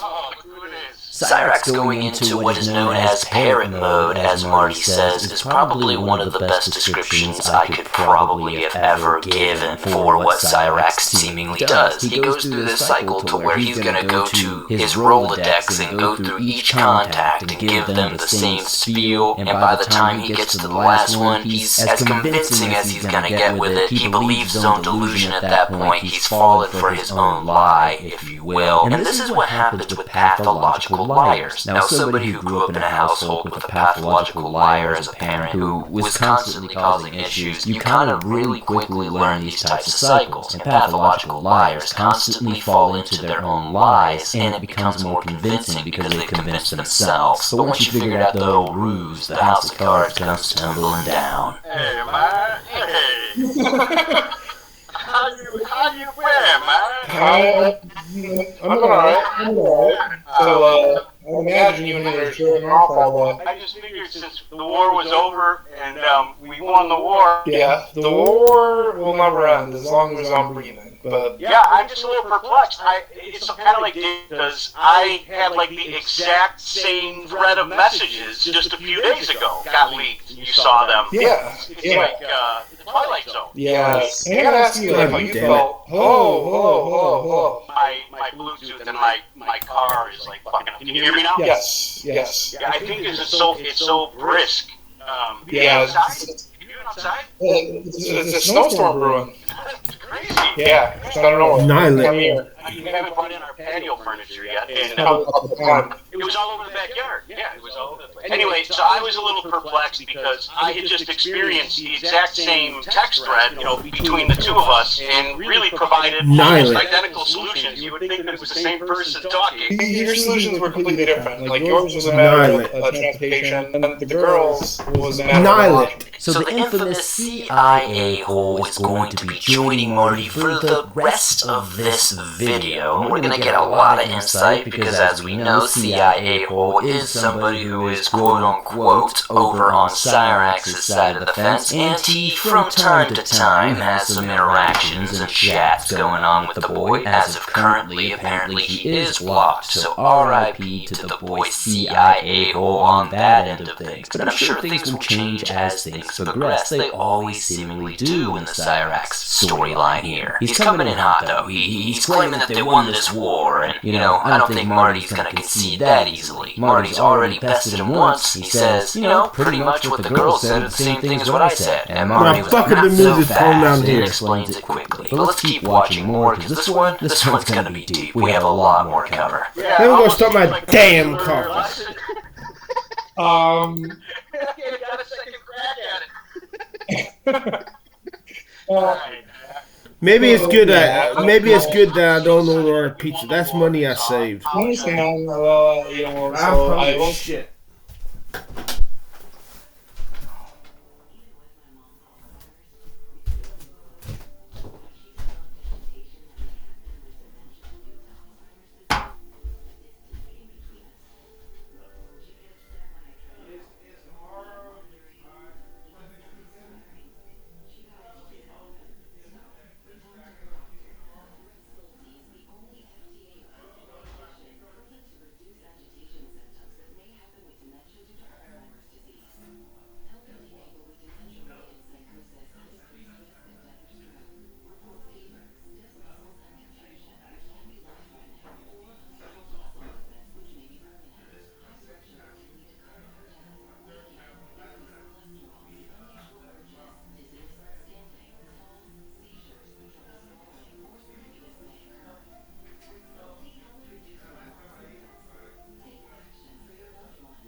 Woo-wee! Okay.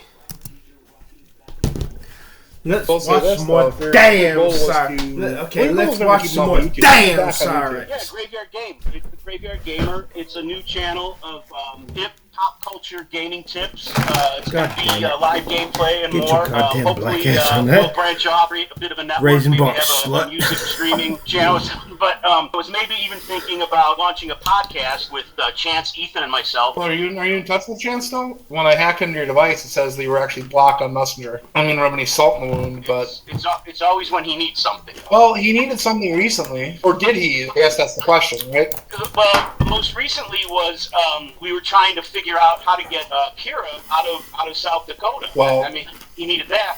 Yeah, and from what I understood, they couldn't leave because of the dog that's going to be dying in a few days. I didn't know about that. So as we can hear, Cyrax has a lot in the works behind the scenes. Not only does he have a new channel, which was already nuked, by the way, within about 24 hours, too. That screenshot I show you is what I had to use because when I went back to actually download the video so I could throw in a quick clip for you, the channel was already gone, and it was only like 12 to 24 hours after I had posted that, so R.I.P. to Graveyard Gamer. But it seems like he's got a lot of plans to take over the content space. He's got podcasts in the works. He's got music reviews in the works. Music tips, if you will. Gaming tips. Gaming reviews. He's coming full-fledged with content. But he's gotta wait until those dastardly trolls are just far enough away so they don't recognize that voice. But every single time, Cyrax, we're gonna recognize that voice. Oh, how could I not recognize the voice from my nightmares? Where are you?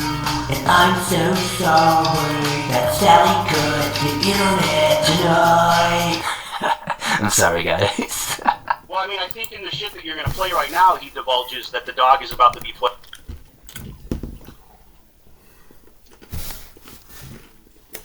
That Sally cut the internet tonight. I'm sorry, guys.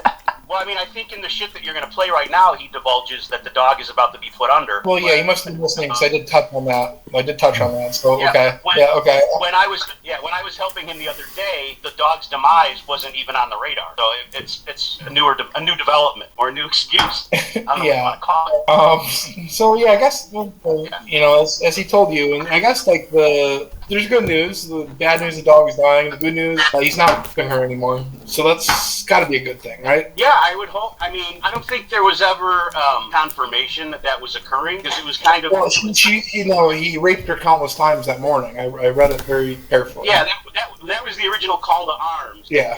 So there's a lot of allegations being thrown around right out the gate in this whole new storyline here. Cyrax's girlfriend apparently only has one arm, has an interesting criminal record of her own, and has a daughter, plus has a dog who is in dire need of health help, and an abusive R-wording ex-husband, current husband, ex-boyfriend, I don't even know at this point, but he's an ex-something, and apparently he's got this poor woman all locked up. So, Chance has to figure out a way to problem solve here. This is something that definitely wouldn't be taken lightly by any real stretch of the imagination. Now, there's definitely going to be stories and, horror stories out there where, cases weren't taken seriously. But this sounds crazy. If this was something that was repeatedly happening time and time again, it seems like there would be some sort of, at the very least, weekly to maybe even daily well-being check, wellness check, whatever they call it in your area. The cops, at the very least, I would like to think, will come along, knocking on the door a little bit, since this is BFE, South Dakota. I mean, honestly, who knows? Sounds like a lawless land out there. I don't even know anybody who lives in South Dakota. Shoot, I don't even know if I've met anybody who's been to South Dakota. And of course, being the dedicated helper and friend that I am, here's a one-armed girl with one of 3 remaining children in her custody, who can't get a work-from-home job, crying for help. I felt obligated, so I jumped into action, and then, I don't know, it was like a half a day later, at some point in time, I posed the question to him, hey, listen, dude, if we could get her the fuck out of there, and all it means is leaving the dog behind to prevent, living in a rapey house, I don't think there's really much decision to be made, and that's when he kind of doubled it back, and he's like, well, she fended him off, a bunch of times. With her one arm. Cyrax saying that she fended him off a bunch of times in defense of apparently not leaving the dog behind can be admirable if you look at it from one way or the other, but in reality, CIA Hole does make a point. I mean, if you really are in this life-threatening situation to where you're being assaulted, R-worded, and your kids are unfortunately witnessing this, 2 of them apparently have already been ripped from custody from you. You've been reporting this to authorities and nobody's helping you. I can see where leaving a pet behind can be very devastating and something that in most circumstances I would never do myself. But if the only way was for you to survive and get your child out of there so they could survive and get to a much better, healthier place, to maybe to where even in a couple of weeks or a couple of months' time, as long as the ex isn't some crazy guy who murders the dog or whatever, you could potentially get them back. But it becomes a little muddied on that because at some points they make it seem like the dog is on their deathbed, but then at other points they just make it seem like they have to put the dog down so they can leave. It's a little confusing. Maybe somebody can better understand it in the chat, in the comments, than I can currently. You know, I gotta come to his defense as usual. I mean, obviously, I think he was just shell-shocked by the sheer torture. God damn it. God damn it. Drama of picturing his girlfriend. Yeah. I mean, with a rapey guy. Anyway, so what happened today? Okay, so... Allow me to feign ignorance. Yeah, let me I gotta get him to a place where I can keep solving the fuck out of which here. is true. She has a 5-year-old son, Callan, who knows laid hands on as well in anger. Callan was only once that I know of. Wow. If that's not a warrant to call suicide, I don't know what is. Physical abuse I witnessed only once with her, Callan, but the rest many times. Who are these girls or these people that he's talking to? Yeah, so they're a lovely, it used to be husband and wife, now it's wife and wife. I don't know if the penis is still there, but the husband transitioned. I don't know if April or Ange. Oh, yeah. I'm sorry, I got confused. I know there's another message thread that I saw you share in Discord that I know that you have to play later, maybe. I personally have a hard time jiving with the fact that he was shell-shocked, as he says. Because honestly, Cyrax, if he really had the chance, would probably be on a very similar wavelength. And I'm not just saying that because we're dunking on Raxy Poo. No, honestly, like, you see some of the early signs of this with the Heather 2 stuff. You've definitely seen some signs of it back in 2012 when he choked out old Granny. And honestly, if not checked, and honestly, if he wasn't so scared because he's so small and feeble, standing at 4'2", weighing about 19 pounds, soaking wet, he would probably be trying to choke them both out and fight them both and be a scary WWE wrestler all over the damn place. But since he is such a small, little, hobble, feeble goblin whose schmeckle is usually infected, all his teeth are gone, and the only real feat of strength he might have left are those little legs that shuffle him around the room. Fortunately for us, I don't think Cyrax has the ability to get any further than he did. So what's crazy to me is Cyrax will admit that he has openly witnessed this abuse at least once, but is comfortable enough to run around telling all these people online about it, but hasn't gone to CPS, hasn't talked to anybody at the police department, hasn't even sent a good old email to his buddies over at the FBI. All he's been able to do so far is kind of ask around and try to get a helping hand, mooch off some friends, if you will. Alright, so is there any way you can help him get a work from home job? You've heard this. You can save up money so she can get out of there as soon as possible. If she only has one arm and no way to and from work because she doesn't have a car, we both have tried, but zero luck. Very helpful. Amazon, Walmart, and Target all have a lot of work from home jobs and customer service. Let me see the work from home jobs you two have applied for and the resumes that you sent. Okay, we can help tweak them for you. I've seen his resumes before, and it's amazing that he's been turned down. But you know who this is? This is Angela that used to spy for me in one of your Discord servers. So you guys all know each other? Yeah, we've known each other since. I mean, I think those other messages that you have, I want to say one of them goes back to like late 21. Or 22, maybe? Well, we used to, like, prance around in my backyard. Like, you weren't wearing a dress. Like, I don't know if you're in She's a smelly Shelly because she rhymes. You're not Andrew or April. And nothing rhymes with her name. Okay, alright. There's a smelly Shelly on Judge Judy. Your uncle lives, alright. Yeah, I'm sorry, I didn't keep interrupting. You know who else was involved here? This is when it was April, Jerry, and February the 20th. And we kept it's getting into your 7/07. servers, and people kept trying to figure out. Yeah, I forgot about Jerry. And she smells like coming up and good. Yeah. I'm sorry.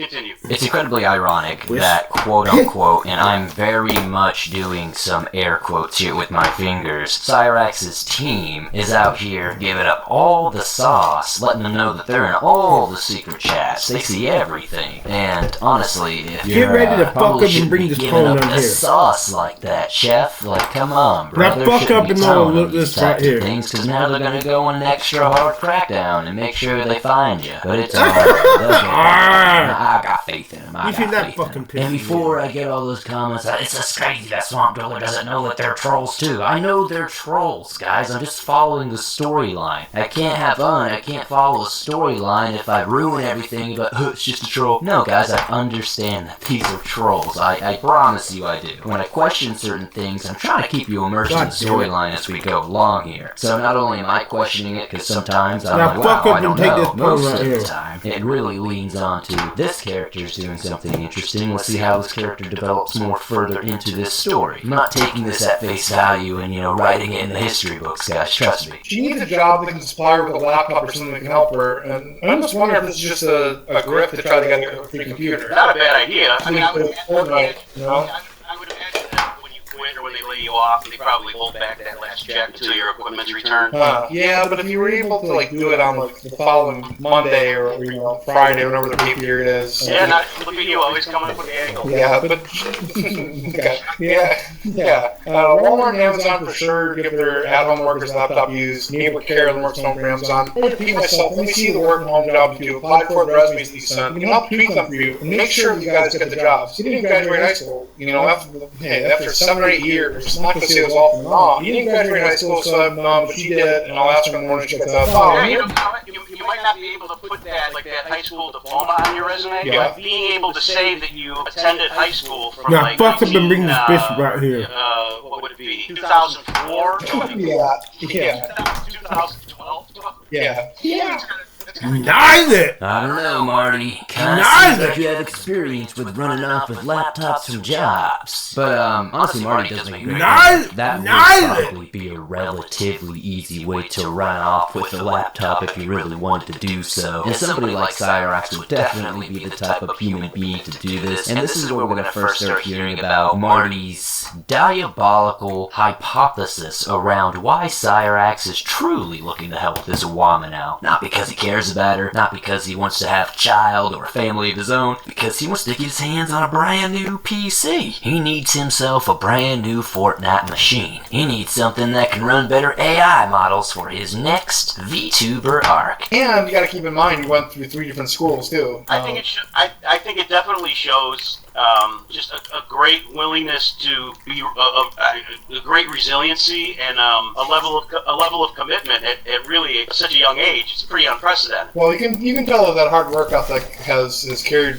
through his youth all the way up until now. Yeah, you guys can say what you will. I say one thing for the guy: he's not a quitter. No, neither. That's for sure. Uncle's leaving on Friday for Florida until February. Goes every winter. It's like 3 months. Here comes a job opportunity. Neither. You hire Kira as a hustler and be willing to pay her. It's a hell of a deal. Sounds like it's like killing 10 birds with one stone on the problem fence. Yeah, especially if she's not getting paid anything. Neither. It's got to be better than that trailer. Neither. I think Ange told me her uncle's got like a nice 4-bedroom single family ranch. Damn. Yeah. Now, CIA Hole does have a point, man. It does show that Cyrax has that tenacity. He got that dog in him, if you will. Now, what type of dog? Is it a Mastiff? Is it a German Shepherd? Or is it some disease-ridden little puggy dog that, just kind of dies after a year or two after you feed it too much and make it super obese that it just collapses upon its own wrinkles? You be the judge. I don't know. But Cyrax did go to multiple high schools. I myself went to multiple high schools, but not for the same reasons that good old Raxy Poo went to multiple high schools. R-wording a blind boy, making false police reports, and just being an overall nuisance. And honestly, this guy was in high school for 8 years? Is that even possible? Is that even a thing? Something you'll notice for sure, though, is any time these people will ask Cyrax for some sort of information that they'll need at the very base to be able to get this situation rolling, he never actually gives it to them, and he never actually attempts to give it to them. He says, yeah, I'll get back to you on that, and then, as you see, he never does. I don't know if you can put me in touch with them, but it sounds like a hell of a deal. It's okay to graduate, you don't make a resume, it's easy. Well, I can help you talk tomorrow. I have to feed baby Arthur. Where's he located? Sioux Falls, silly. And they show... Didn't he just ask her where he was located, like, a few minutes before that? The guy's he's juggling so many balls. They expect him to... Yeah. You know... Yeah. Like, the guy's an entrepreneur. Captain of industry. He's a polymath. Man, this sucks. This is fucking boring. Exactly. He has a car that she can use when she's there. She lives out in Chamberlain. Okay. And sadly, she doesn't have her license because the DMV where she is are being dicks. What the fuck? This girl cannot catch a break. Not only does she only have one arm, she's lost 2 of her children. The third one's unfortunately being abused and witnessing abuse themselves. And now the DMV is absolutely being downright dicks and not giving her her license? How dare them? This only gets worse. Where do they live? Absolute hell? This sounds terrible. Note to self, I'm never moving to South Dakota apparently. Okay, so, wow, she said you pay her $500. You stupid motherfucker.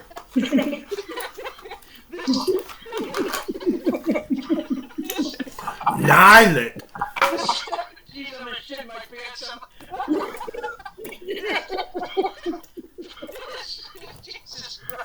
Man, this fucking sucks.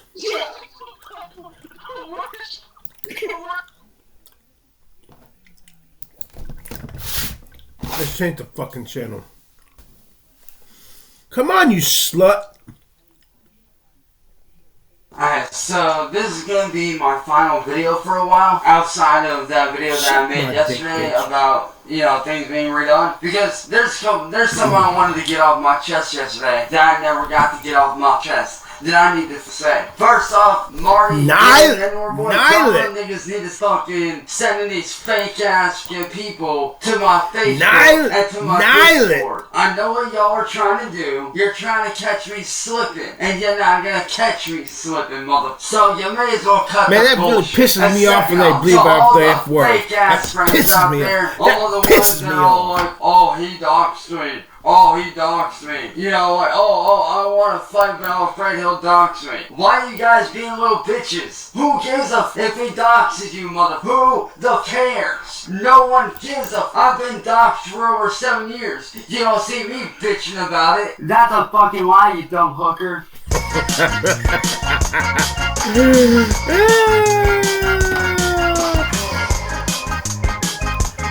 That's a dumb lie, you hooker.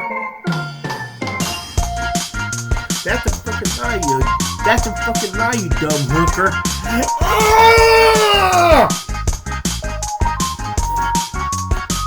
Look at the sad slut from China.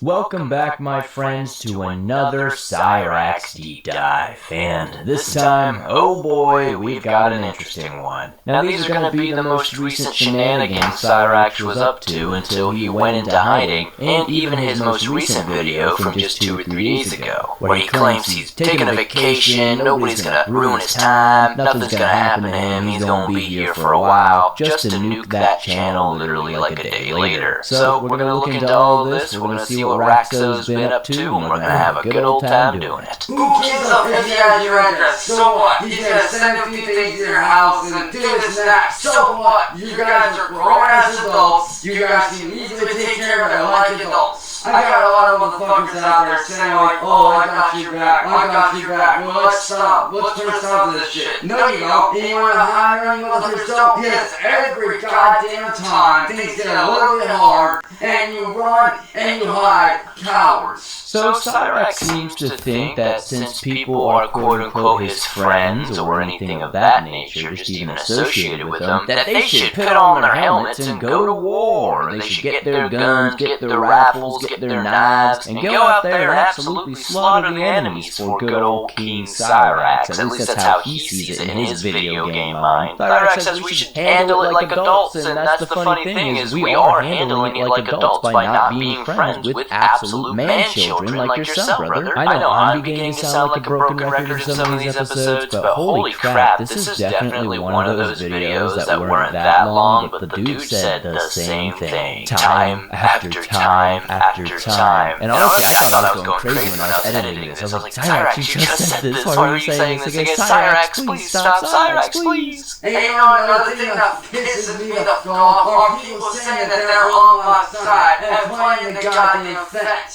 See, there's a reason I like YouTube, because I don't want to deal with these mothers no more. If you guys want to do something about it, then do something about it already. Stop sitting there playing your old game of, oh, we need to get on the inside, we need to do this. Man, no the fuck you don't. It's called set the fuck up, be a man, and fucking do something. Once again, Cyrax is just delusional. Cyrax once again thinks that there's no, I'm not gonna watch a video where they bleep out the cuss words. I'm not gonna do that shit.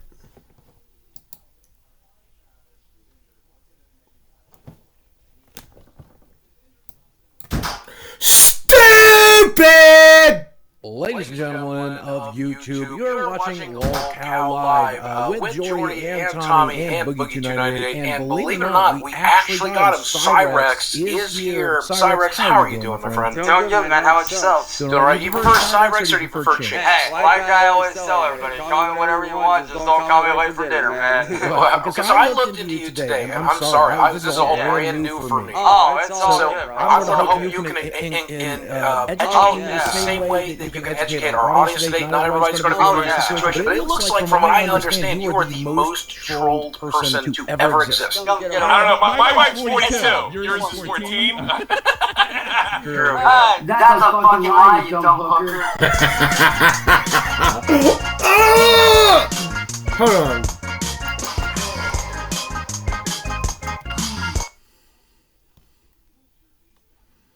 That's a fucking lie, you dumb hooker.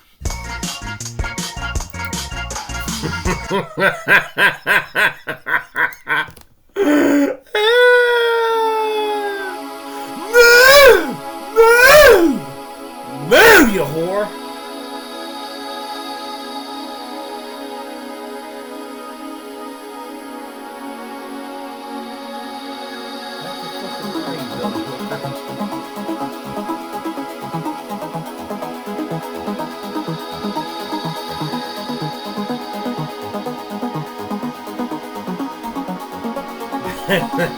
That's a fucking lie, you dumb hooker.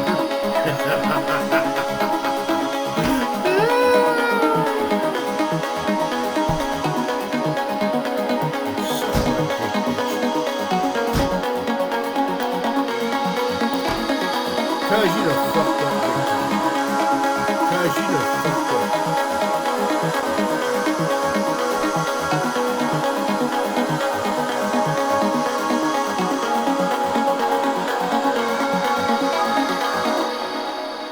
I'm gonna get you in the double ass check, you slut.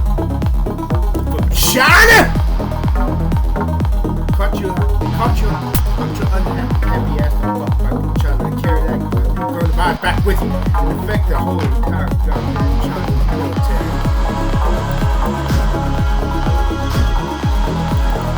Kill them all and let that swim the fuck out.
with the surface of her arm. Which she's cute.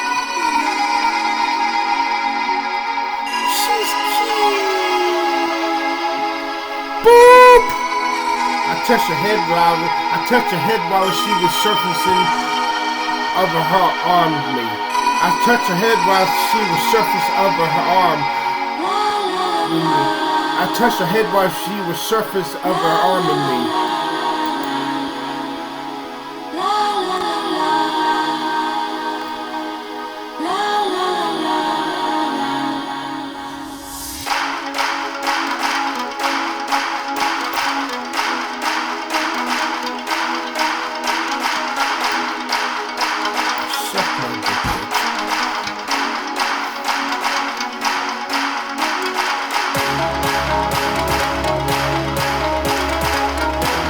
It's time to poison the fucking weed.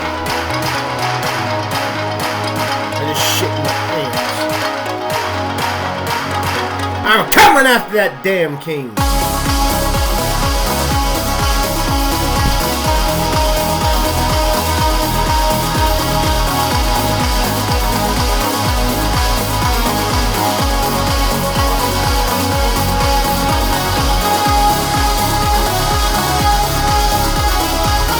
Stupid! Alright, fuck. Hold! Cuz that was stupid! Young hooker.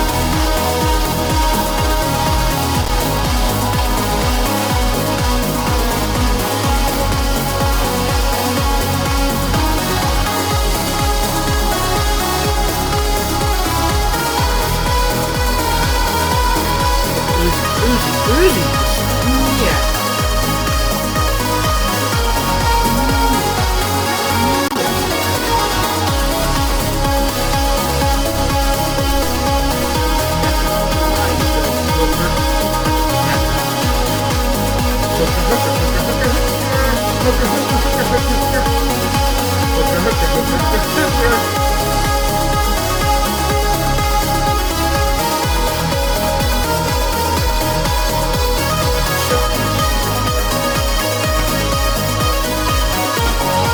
Coming at you,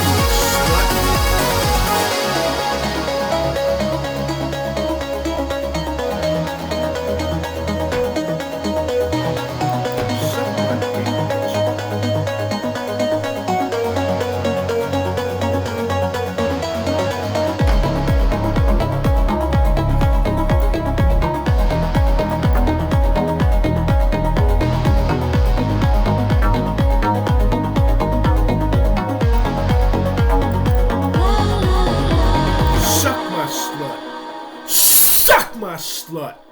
Suck my slut.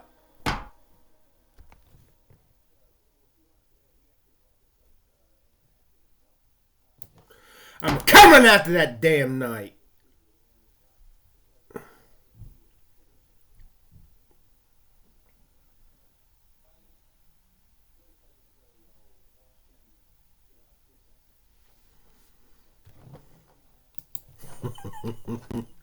That damn night. Spit Uzi spit. Uzi spit.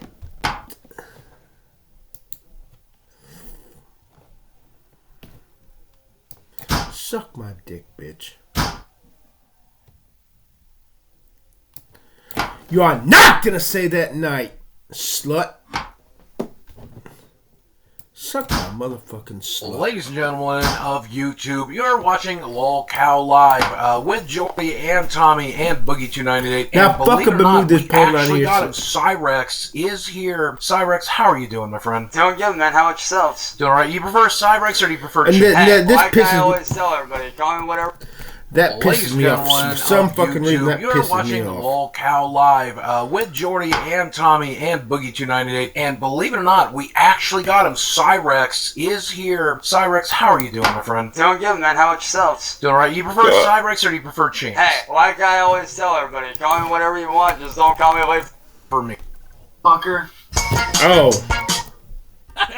True, yeah. That's a fucking lie, you dumb hooker.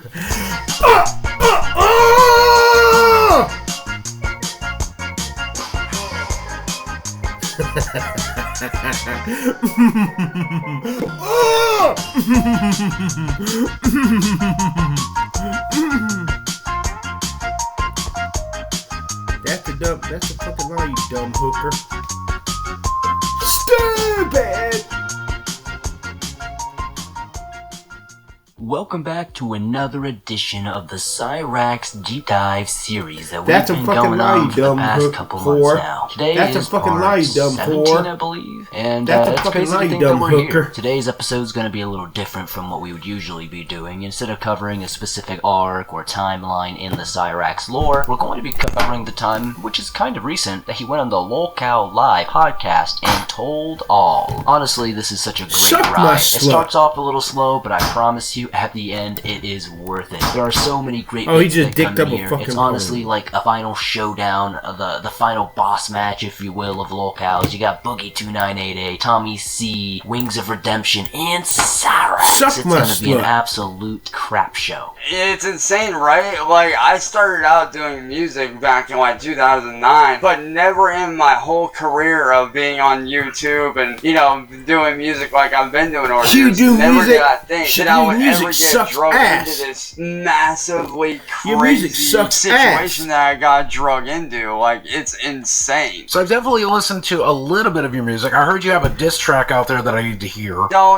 don't have it out as of right now, but I started to work on it. I just never got the chance to finish it because of the fact that me and Boogie. It's nothing against you guys. Like I said, like I told you, man, I have nothing but the utmost respect for you guys. What the hell is even that? Dog, like, it's all good. Like, oh yeah, I have diss tracks from all kinds of variations. Oh, bro, I've gotten so many diss tracks myself that I done lost count like 2 years ago, man. So we're starting out hot with Cyrax feeling like a minor celebrity being invited on such a prestigious platform such as the Lolcow Live podcast. And I'm telling you, this is probably the highest Cyrax will ever actually achieve in his YouTubing career. So he's gonna talk a little bit about some of this music, and apparently at one point he was gonna threaten a diss track towards good old Boogie and Wings of Redemption here, but seems like he backed out. But you could dish it out as well as you take it, right? Like you get it right back to him, right? Oh yeah, absolutely. Yeah. Absolutely. Like,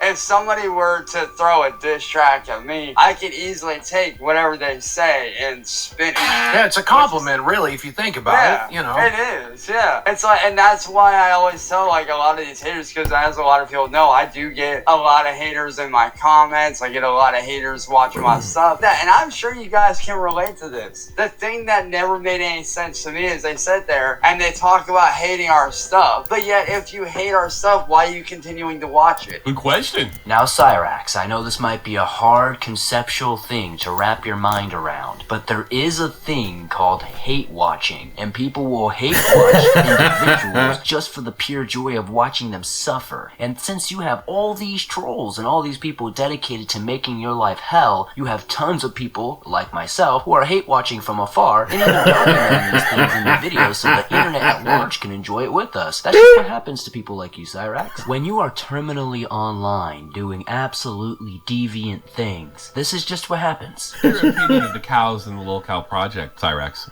It's definitely, like, dude, what you guys do is awesome, man. Like, what you guys do, how you guys go about, like, putting out word about, like, this is what we deal with as, you know, up-and-coming YouTubers. This is what we deal with on a daily basis. Well, we're kind of washed-up YouTubers. Yeah, we're on the other side. Yeah, we're on the back side. Well, yeah, but, well, you are, but you aren't. Like, it's one of those things where it's like, you guys are still doing your thing despite what these people say. So it's really, it depends. It's all in how you look at it. It's all about perspective. Goddamn, Cyrax, I didn't expect you to be the philosophical Nostradamus of this whole podcast, but goddamn, that might be the smartest thing I've ever heard you say. If only you actually practice what you preach, this would be something absolutely astonishing. We could say, hey, the goblin's learning, but honestly, we're about to see in like 15 seconds that this goblin is just regurgitating something he probably heard from therapy. Well, how do you, is there any particular cow you like? Like, what's your opinion of Keemstar or Wings or Boogie? Like,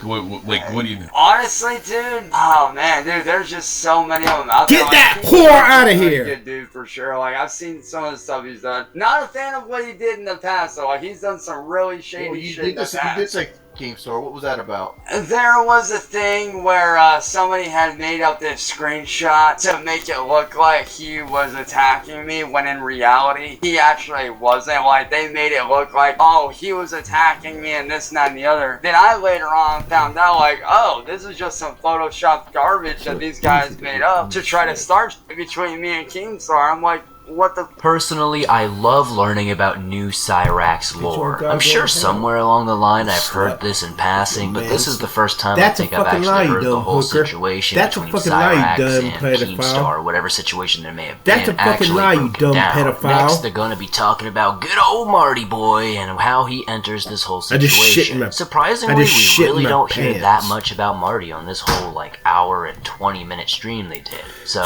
I'm kind of surprised on that end. Marty. Yeah. Yeah, Marty. I'm almost certain Marty didn't drag you into this, but like he was very early on in the whole. Oh yeah. Suck my slut. Oh yeah, absolutely. Suck my slut. What makes you keep interacting with Music Biz Marty? The fact that he keeps on doing like these super personal shots, and basically he does whatever he can to get in my way of the shit that I'm trying to do. You know, like he'll break into my YouTube accounts. He'll just go out of his way and just do really messed up stuff. For a long while, I was able to ignore it. The lie detector determined that was a lie. You know, sometimes I even wonder why Cyrax even tries to spin the yarn about the whole Marty situation. It's very clear that he's never really tried to ignore him. Like, yeah, he's taking sabbaticals here and there, but he always ends up coming back. And a lot of the times he comes back unprovoked. So how much has he really tried to ignore it, and how much did he really try to distance himself from it? Honestly, from the very beginning, it's like Marty and Cyrax have been attached at the hip, and not necessarily in the best way. He wasn't taking it to that personal level of like, you know, showing up to my house, trying to have harm done to me or my family. Like, he wasn't taking it that far at first. But then later on, over the years, as I'm sure some of you guys have seen, he started showing up, started doing this, started doing that. And that's when it became a thing of like, alright, you want to sit here and get my attention? Well, now you have it. What the do you want? Is this the Marty that you did? Yes. Wow. What was that like? Next, we're gonna see Cyrax delve into the whole Marty fight and how he tries to portray it. It's really funny. There's a moment to where he's like, Marty was so fat that he lost traction and fell on me, and that's why he won. And it's just honestly kind of the funniest thing ever to really hear, like, the excuse as to why he didn't win. Now, realistically, yeah, Cyrax is like 4'1", probably weighs about 75 pounds soaking wet. So realistically, this is not the matchup for him. Marty's probably 6 foot, 6'1", maybe 300 pounds according to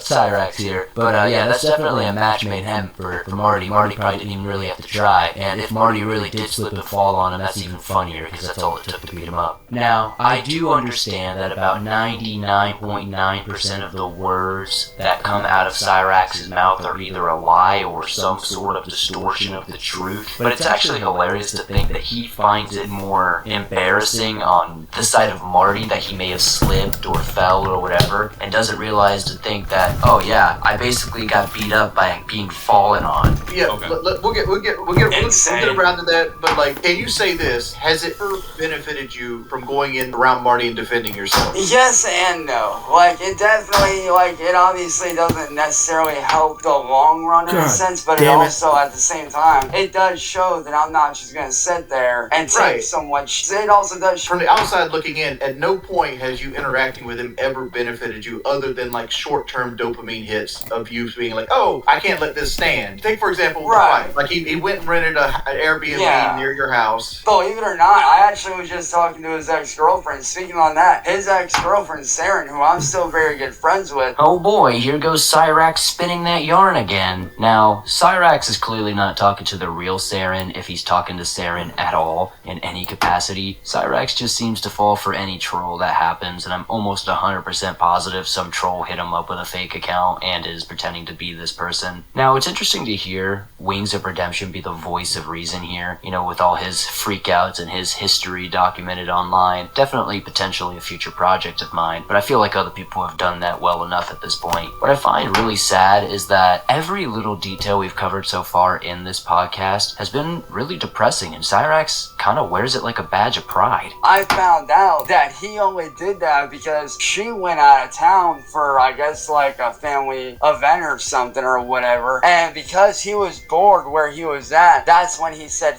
it, came down here, rented the Airbnb, and basically kept on saying like, you won't do this, you won't do that, you won't show up, blah blah blah, and he did that for like 2 or 3 days. It was on the 3rd day that he was here that I found out about that, and when I saw him kept on saying that, it's like, you know what, I'm tired of this dude sitting there saying I won't do shit. So me, you know, coming from, you know, me being an army brat and my dad being military and me being raised around, you know, that kind of environment, you're always taught at a young age, like, don't take shit from anybody. Yeah, but how tall are you? Yeah, I'm 5'3". I'm 5'3". He's like, what? Yeah, he's got like a foot on you. And he's got like 100 pounds on you, easy, right? Actually, I honestly, if I had to guess, if I had to take an educated guess, like realistically, I'd say the dude weighs almost 300 at least. If I'm not mistaken, I'm pretty sure Tommy C was actually in the military at one point, and when he started all this podcasting stuff, I'm pretty sure he was literally living on an army base somewhere. I could be wrong.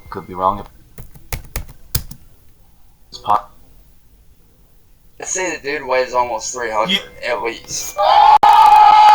If I'm not mistaken, I'm pretty sure Tommy C was actually in the military at one point, and when he started all this podcasting stuff, I'm pretty sure he was literally living on an army base somewhere. I could be wrong about that, but I'm pretty sure Tommy C's actually been in the military. So it must be pretty infuriating to hear some weird whack thing coming from this psychotic goblin in the attic saying, well, I'm an army brat, so that makes me tough. That means we don't take shit from nobody. I'm like, no, that just means that your father or your mother were in the military. It doesn't mean anything, to be honest. Like, it's kind of one of the weirdest things I've ever heard somebody try to, like, act like they're tough with. Like, yeah, I'm an army brat, you know, street smarts. I'm like, Cyrax, the only thing you've ever done in the street was get beaten up by good old Marty. Now, did you roll up on him, or did he roll up on you? I rolled up on him because I got tired of him sparking his fucking mouth. You can't do that. You cannot do that. Right. You ever seen this clip, Boogie? No. My education started this morning. Well, maybe it was an hour ago. So I'm learning as we go. Maybe it was your father's military background that made you roll up on him. My dad, because like it's one of those things where when I was in school, I was always that outcast kid. I was always that kid that Really? Yeah, I was well, that. The funny thing is, I was into music too. I play guitar as in a band. I never felt that way. But let me hear it. But yeah, like as a kid growing up, I was always that kid that got bullied, pushed around, and so like for me, it was one of those things where it's like, okay, you want to sit here and talk. You don't think I'm going to show up. Well, everything you say that I'm not going to do, I'm going to. It's really a matter of like proving it wrong. Is what that really was for me. It's like you say I'm not going to show up. Here I am. At this point, we've probably covered this 105 times or whatever, but there's just something so strange about Cyrax's point of view on the whole Marty showdown. The fact that he thinks that just because he showed up, just because he talked his smack, and just because he walked away, that he somehow won this whole exchange. Clearly, he talked his smack, and he showed up. And good on you, Cyrax. It's one of the few things we can say that you actually did. But on top of that, you got your ish handed to you. You got your bootay smacked up a little bit, and on top of that, you were screaming like a little goblin just to go home on the stream and be like, I almost died, but I showed out. Yeah, what are you wrong? Yeah, like what do you do here? Like, what was the point? Well, at the end of the day, dude, for me, I don't even feel that, you know, I got my ass into it, because, like, you know, us growing up as kids, you know, you either won or you lost. At the end of the day, it don't really matter. It don't really matter. Kiwi Farm says you lost a tooth during that. Did that happen? No. That never happened. All I walked away with was a dumb nose. What did he do? Did he give you a combo? Did he suplex? Or what happened was it was super wet outside that night when I went over there. It had just been raining that day, and he came out, seen me, and when he went to hit me, he slid. So to catch himself, he kind of went like this, like he almost had like his hands down like this. which then, like, he basically fell on top of me, essentially, and he kind of was like, okay, I'm on top of it, let me take advantage of this, and that's when he started just pushing me. So you didn't slip, he slipped. Yeah, he slid on top of me, and then that's when he So like a 300-pound guy just like slipped onto you, is what you're saying. Nice. Sorry guys, hitting this fucking bong of copium. Just like, it's clearly Cyrax is smoking the copium, because I mean, I don't know how he can realistically be like, I don't care that I got my ass beat, I showed out, I didn't lose no teeth, I didn't lose nothing, I showed out, I won that fight because I stood on my word. Did that scenario hurt your pride at all? Oh no, not at all, not at all. It seemed like you came back and you cut a promo on him after the incident. Yeah, I will admit, like, you know, part of me was like, this is dumb. Like, this dude's like 300 plus pounds. This dude's been harassing me and my family for years, kind of, because he has been for such a long time. But then it was also like, hey, I may have lost the fight, but at least I showed up. At least I showed up, and I don't care how now tall fuck up and get that whore. If you're gonna sit there and say that I'm not gonna fight you and you're in my area and you're within walking, chances are I'm gonna show up. Chances are? Get it? Oh, chances are? Now, in these next couple of clips, we're gonna see our boy Tommy C start to charge up and get ready to use that good old solar beam and save for the end here. Not. That's the matches, isn't it? I mean, that's your batteries. Oh, yeah.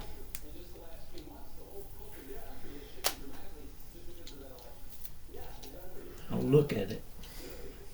Make sure you fit it before you push. No. There you go. Thank you. How hard was that? No. That's bad. Just how bad was that? Easy. That was easy. All right. Then do it from now on. Yes, sir. Okay. No.